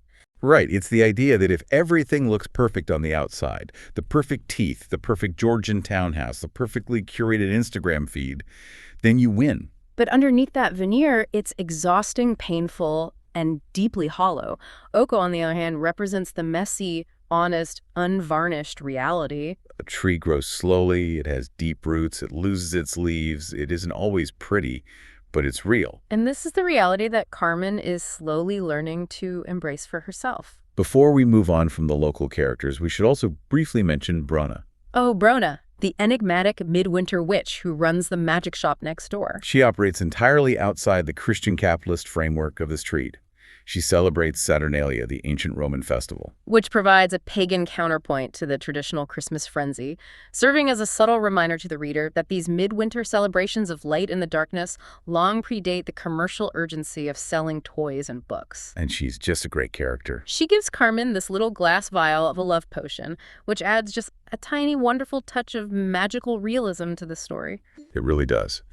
But this massive, overarching theme of messy authenticity battling against performative perfection comes to a hilarious and honestly traumatic head when Carmen decides she needs to execute a flawless, high-end storytime event for the local Edinburgh moms. Oh boy. This brings us to what we have to call the infamous Little Match Girl disaster. It's a disaster. Building on the shop's new momentum, Carmen wants to host a story time to bring in the lucrative daytime parent demographic. Right. Sophia, eager to show off her supposedly rehabilitated sister, hypes the event up on her wealthy mother's exclusive WhatsApp group. On the day of the event, the shop is absolutely packed with toddlers in expensive designer puffer jackets and mothers expecting a gentle, enriching, perfectly sanitized literary experience. And Carmen, who's completely unprepared and hasn't actually pre-read the material, just grabs an old, beautifully bound copy of Hans Christian Andersen's fairy tales off the shelf and starts reading out loud. And all the stories she chooses, Little Match Girl. Now, if you haven't read the original Victorian text recently, it is brutal. She gets to the part where the impoverished little girl is out in the freezing snow, barefoot, striking matches just to stay warm while hallucinating visions of a happy family. And then Carmen reads the ending. She reads the part where the little girl literally freezes to death in a corner on New Year's Eve. Oh, the horror. The reaction in the room is visceral and immediate. These modern mothers who spend their lives meticulously curating their children's environments to protect them from any physical or emotional discomfort are absolutely horrified. The text captures this perfectly. When one of the older toddlers explicitly asks, "Where's the girl gone?" and then slowly realizes the protagonist is dead.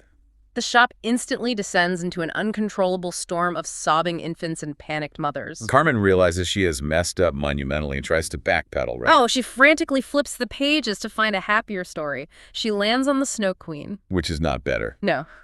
The very first line she reads aloud is about a demonic mirror shattering and tiny shards of evil glass flying into people's eyeballs, freezing their hearts. It is a total cascading disaster. The pristine mothers grab their children and practically flee the shop as if it's on fire, deeply traumatized. It's a fantastic scene of comedic chaos. But what's truly fascinating here from a character development standpoint is the reaction of Sophia's middle child, Phoebe. Right. While every other child in the room is crying in terror, Phoebe is utterly fascinated. She doesn't cry. She leans in. She connects with the darkness, the high stakes, and the unvarnished authenticity of the tragic story. Phoebe is the grumpy, overlooked rebel of Sophia's family. She constantly pushes against her mother's beige, perfect aesthetic. And through this shared disaster, she and Carmen form this really special, unspoken bond. Carmen doesn't talk down to her or try to sanitize the world for her. Later in the book, there's this incredibly tender, weird little moment where Phoebe sneaks a piece of warm cheese in her pocket, all the way to the bookshop. Specifically because she wants to feed the tiny mechanical mice in Carmen's window display. She wants to care for the vulnerable things in the cold. It's beautiful. That moment marks a significant turning point in the broader family dynamics. Yeah. The facade of perfection is finally beginning to crack. Through her interactions with the kids, Carmen realizes that Sophia's life is a house of cards. Right. She discovers that Sophia doesn't even decorate her own home for Christmas. She actually rents a fully decorated tree and garlands from a luxury service because she's too utterly exhausted from working and performing to do it herself. Wow. And furthermore, Skylar, the supposedly enlightened, perfect nanny, is revealed to be incredibly self-absorbed and negligent. Yes. During another story time, when Blair Fenning forces Carmen to read his terrible, cynical children's book about a mindful bear, Skylar completely ignores her charges. Instead, she spends the entire time filming herself with Blair for her own social media clout, leaving the kids to fend for themselves. So when you look at all these pieces, I think it asks a really profound question about how we grow. Is failure sometimes a far better teacher of empathy than constant, unbroken success? That's a deep question. Sophia's rigid, high-pressure, failure is not an option style of parenting is suffocating her children, especially Phoebe. But Carmen's chaotic, unpolished, failure-prone nature makes her deeply empathetic. She is exactly what her nieces and nephews needed. She becomes the perfect confidant for the struggling middle child, precisely because she knows exactly what it feels like to be a disappointment, to not fit into the perfect, curated mold. That is a brilliant synthesis. Carmen offers these children a rare, safe space where they don't have to perform for an audience. They can just be messy kids. And as these family dynamics finally begin thawing and healing, and as the shop's popularity absolutely soars thanks to the window displays and the viral infamy of the story times, all the narrative threads converge on the final desperate push before Christmas Day. Which brings us to the grand climax of the story, the ultimate fate of the shop and the incredible solstice party. On the financial front, Carmen's turnaround strategy is a massive success. Right. The unique combination of selling Ramsey's high-margin rare books to collectors, the foot traffic generated by the magical window displays, and the huge, unexpected influx of cash from the Blair Fenning television event creates a perfect storm of revenue. The text confirms that they make enough money to ensure that Mr. McCready can pay off his immediate debts, satisfy the landlord, and guarantee the bank won't seize the property. The physical space is saved. And to celebrate this victory, Carmen organizes a massive block party right there in the shop on the winter solstice. And this is where the magic really peaks, because it brings together all these disparate, quirky characters we've met along the way. You have Ramsey, the muddy book dealer, Brona the witch, the local traffic wardens who normally terrorize the street. And even the book club moms, who are seemingly forgiven Carmen for the trauma of the fairy tales and are now planning to drink copious amounts of mulled wine. It acts as the ultimate antithesis to the isolation of the digital age that we discussed at the beginning. It is a true, tangible community gathering. The most poignant moment of the party is when Mr. McCready, who has spent decades hiding in his back room, steps entirely out of his lonely isolation. Yeah. He stands up in front of the crowd and gives a deeply heartfelt speech.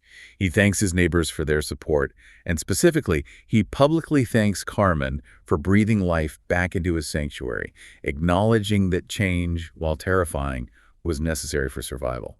There's also this wonderful, slightly mysterious moment during the party where a group of German tourists wandering over from the Edinburgh Christmas market give Mr. McCready a beautifully carved wooden star and a vintage toy car.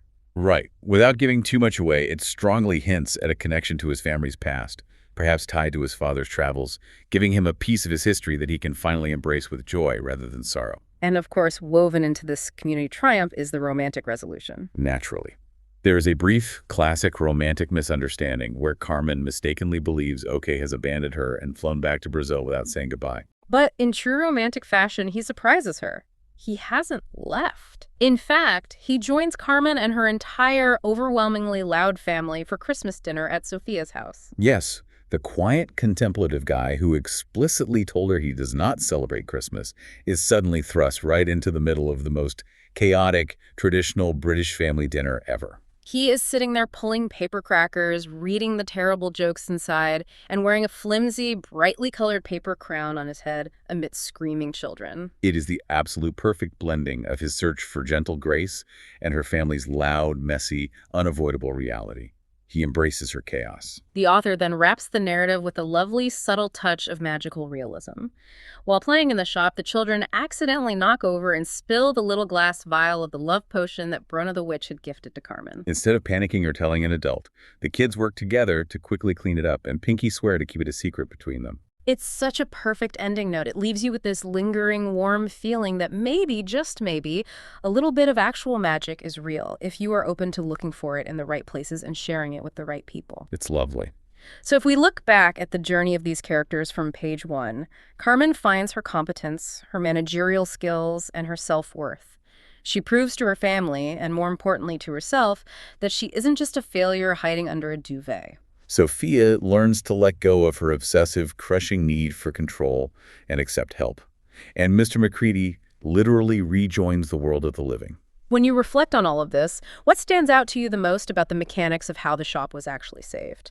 Well, what I find so deeply satisfying is that the shop wasn't saved by a sterile corporate buyout. Right. It wasn't saved by some magical, benevolent billionaire swooping in to write a blank check. It was saved by blood, sweat, and leveraging the unique, irreplaceable human charm of a physical community space. Carmen created an environment that made people feel something. You absolutely cannot buy that curated, dusty, magical feeling of discovery on Amazon. You can buy a mug, but you can't buy the experience of watching a toy train with your neighbors while it snows outside. It functions as a passionate defense of the physical world in an increasingly digital, frictionless one. Absolutely. The true value of the shop didn't lie merely in the texts it held. The value was in the human connection it facilitated, the tactile sensation of holding a beautiful tissue-covered book, and the shared, chaotic experience of a community party. It argues that friction, the act of traveling to a store, talking to an eccentric owner, searching for a book, is a feature of a good life, not a bug to be optimized away. That's beautifully said. Okay, as we wrap up this deep dive, I want to leave you, our listener, with a final thought to mull over, drawing on everything we've unpacked today. We've spent a lot of time analyzing the stark contrast between Mrs. Marsh's clean, clear, curated retail philosophy, which is essentially the philosophy of Sophia and Blair Fenning's entire lives, and the dusty, hidden, messy treasures of Mr. McCready's antiquarian shop. Look at how you operate in your own day-to-day life. Are you spending all your energy trying to maintain a clean, clear, curated storefront for the outside world? Are you filing down your own teeth, hiding your actual self, just to make sure the window display looks perfect for people walking by? Or are you willing to let people into the back room? Are you willing to embrace the messy, authentic, slightly chaotic reality of who you actually are, dead flies and all? Because as Carmen learned the hard way, the curated storefront might bring people in, but the messy, uncurated reality is where the actual magic happens. Thank you so much for joining us for this deep dive. It has been an absolute pleasure exploring the depths of this story with you. Until next time, keep reading, keep exploring, and maybe, just maybe, leave the tissue paper on the books. Long-time listener, first-time writer. I'm a woman in my early 20s working my way through college and trying to come out the other side with as little debt as possible. I've never had a reason to write in before, but seriously, something majorly effed up happened last month, and I thought, right, I'm sending this into Let's Read. One of my side hustles is working as a Deliveroo driver when I have spare time between jobs or after the gym. Gotta keep the side income flowing, you know? This one evening, I got an order through the app from a burger chain and accepted it because I was nearby. I didn't recognize the address, which was odd because I know this town pretty well, but whatever. I took the order, waited longer than usual for the teen workers to sort it out, and then set off. It turned out to be right at the edge of the delivery zone, so by the time I arrived, the food was probably going to be lukewarm at best. Still, not my problem. Customers know the ETA, and there's always a microwave. The farther I drove from the restaurant, the seedier the neighborhoods became. We started in a tired urban patch and then went into a suburb that looked like someone had stopped caring decades ago. Houses were boarded up and dark. The place felt abandoned. It even had that weird lack of graffiti, like even people who caused trouble wouldn't touch it. I remember hearing fear described as bone prickles on a podcast recently, and that phrase kept popping into my head. Driving there with the smell of fries and burgers making me a little queasy, I felt those bone prickles strong as anything. It's that whole body tingling when something is just off. When I pulled up, the house was at the edge of that rundown stretch. If it had been the only lived-in property on the road, I wouldn't have been surprised. Yet here it was, light pouring from every window and upbeat indie music, loud enough to hear on the street. I hauled the insulated bag, which felt heavier than it should, and knocked. It took a few knocks before the music cut and someone opened the door. The guy who answered looked about my age, wearing a band tee and doing this goofy smile that made me think he might be stoned.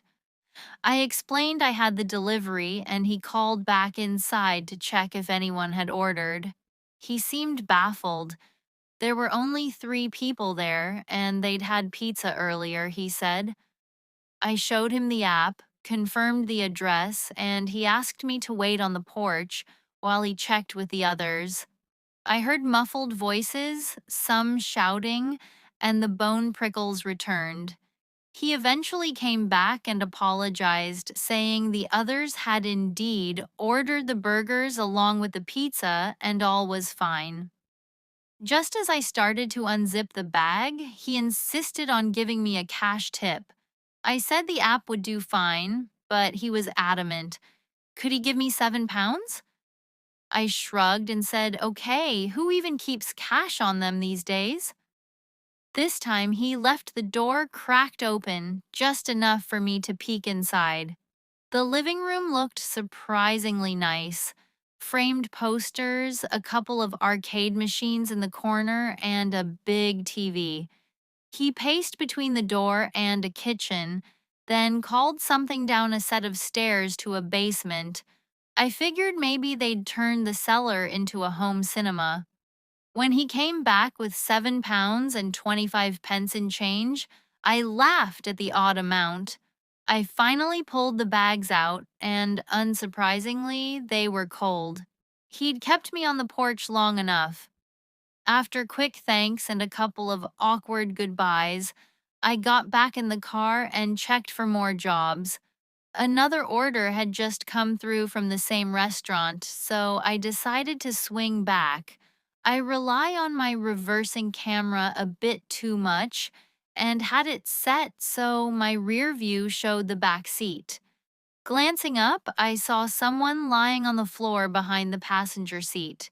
He looked like a guy in his mid-20s, clutching some odd, long-bladed kitchen tool, more of a boning knife than anything I'd seen, and staring like he was waiting for a cue.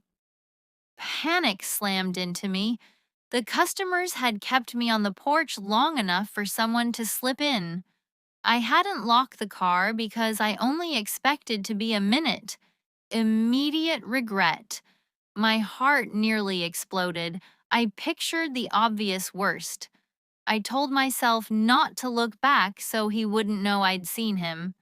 Then, seeing the lights of a petrol station ahead, I kept my speed steady, turned in at the last second, screeched into the forecourt, jumped out, and ran inside. I must have sounded bonkers, shouting about how a guy with a weird kitchen knife was in my back seat and I'd been distracted at the door. The attendant looked at me like I was deranged, asking me to explain. He froze when I checked the lot. My car door was open, and a ridiculously tall man was unfolding himself from my back seat and sprinting into the nearby trees. He didn't look aggressive. Honestly, he looked petrified. I called the police. They came quickly, searched, and found the knife nearby. A kind of filleted knife used for fish, but clean. When they went to the house to ask questions, the occupants were just as puzzled as I was. Everyone inside accounted for. None of them fit in the description. No motive, no sign anyone had slipped out. I never found out who the guy was or what he'd planned. I didn't quit driving, but I started locking the car every time I left it, even for a second, and I checked the back seat every time.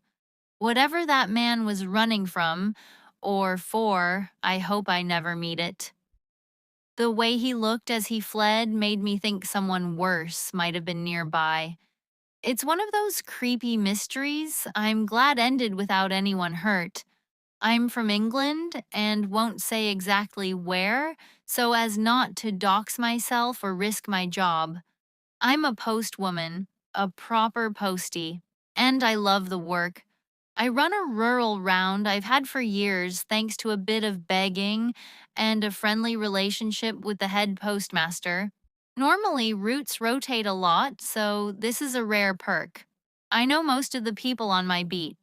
Stu, the mature student who loves marine biology, Mrs. Ridley, who treats every minor sniffle like a medical saga, the Four Bottoms, a glam rock loving, plant obsessed polycule, and twins Joe and Gemma, who are spoiled but grateful. One person I never got close to was a chap called Farmer Doyle. Calling it a farm would be generous. A few sheep, goats, a pig, and some scruffy hens, but it was filthy even by rural standards. He sold milk and eggs locally. I always thought Sainsbury's had better produce, to be honest. Then, for the first time in about 6 years of doing my round, I had a scheduled collection from Doyle. You can book Royal Mail to pick up parcels, and he had arranged a free collection with strict instructions not to knock. Apparently, he'd left the parcel in an outhouse and uploaded a photo to prove where. Fair enough. I wore my wellies that day because the yard was a sludge pit. The mud up to my ankles confirmed the choice. I opened the outhouse and was hit by a stench that nearly made me retch. Still, the marked box was front and center, so I grabbed it and headed back to the van. Halfway there, I realized the parcel was leaking. A foul, oily fluid sloshing from the bottom. There was no way I could accept it for collection, but I couldn't just abandon it either, so I broke the do not disturb instruction and went to find Doyle. My heart sank as the parcel collapsed in my arms and the base fell out, spilling a mess all over my legs and coat. I've smelled bad things in my time. Before the post, I worked as a nursing assistant and encountered some truly awful odors. This was worse. It was a heap of rotting tissue, liquefying offal, and it covered me from knees to stomach. I dropped the rubbish and heaved, which didn't help. Furious, I thought of the rules. You can't send animal carcasses or hazardous biological material through the post. As I stood there, sick and furious, I noticed details that made my stomach flip. What might have been vertebrae, and a pale, glossy eye that looked fresher than the rest. My mind jumped to horrible possibilities. Was Doyle trying to ship something illicit, hide evidence, or worse? I felt exposed on that little holding, picturing Doyle behind a curtain with a gun. So I ran to the farmhouse. The door opened before I reached it, and a younger man, Doyle's grandson as it turned out, stood there. He wasn't Doyle. He looked horrified at the sight of me covered in gore. He explained that his grandfather had been taken into care the day before after a decline in his mental state and erratic behavior. The family hadn't realized he'd been packing things up. He apologized and helped me hose off the worst of it out back before I got back to the van. The thing that haunts me was what I glimpsed in the dilapidated barn as I trudged away. I only looked for a second, then turned away, but no amount of showers could scrub that image. Piles of carcasses, animals indistinguishable from one another, heaped together into a sodden, rotting mound. Empty cardboard boxes were stacked nearby. I didn't check the labels, and I regret it. I don't know where the parcels were meant to go. Was he shipping rotten meat as farm produce? Or something more sinister? Maybe dementia or some other illness had warped his understanding. The small holding was taken down soon after, which, given what I saw, I didn't mourn. The experience changed me. I now double-check collections, and never ever carry an unchecked parcel to the van. Some things you can't unsee. Now, a confession, I was an absolute arse in college, the kind of smug, annoying prankster who thought everything was hilarious. I'm glad this was about 15 years ago, because later I'd probably have ended up as one of those insufferable YouTube prank people. In those days, I hung around with a fraternity who encouraged me to pledge. I love the attention, the hazing, being the center of it. Total cringe in hindsight. Back then, Amazon deliveries were a different mess. Packages were often left on doorsteps, and people nicked them with little consequence. I must have swiped a dozen parcels: vitamins, a dog bowl, a novelty toy, the occasional mildly interesting thing. Then one day, I saw a large box on a step that screamed, "Good haul." My idiot mate filmed me sneaking up. I grabbed it, pulled back, and it detonated. Not a glitter bomb, a real trap. It burned my face and set my hoodie alight. I was left screaming. My cameraman ran. Then a gang of masked men jumped me from the bushes. They beat me up, yelling that I was a thief and the scourge of the neighborhood. I ended up with a broken socket, a permanent limp, and a shattered arm that needed a rod. Maybe I deserve to be taught a lesson for stealing, but the severity still sticks with me. Months later, I watched the house from my car and saw a young family living there, not the type to have organized that attack. To this day, I don't know whether I was targeted by people linked to the original owners or by vigilantes who decided to make an example of thieves.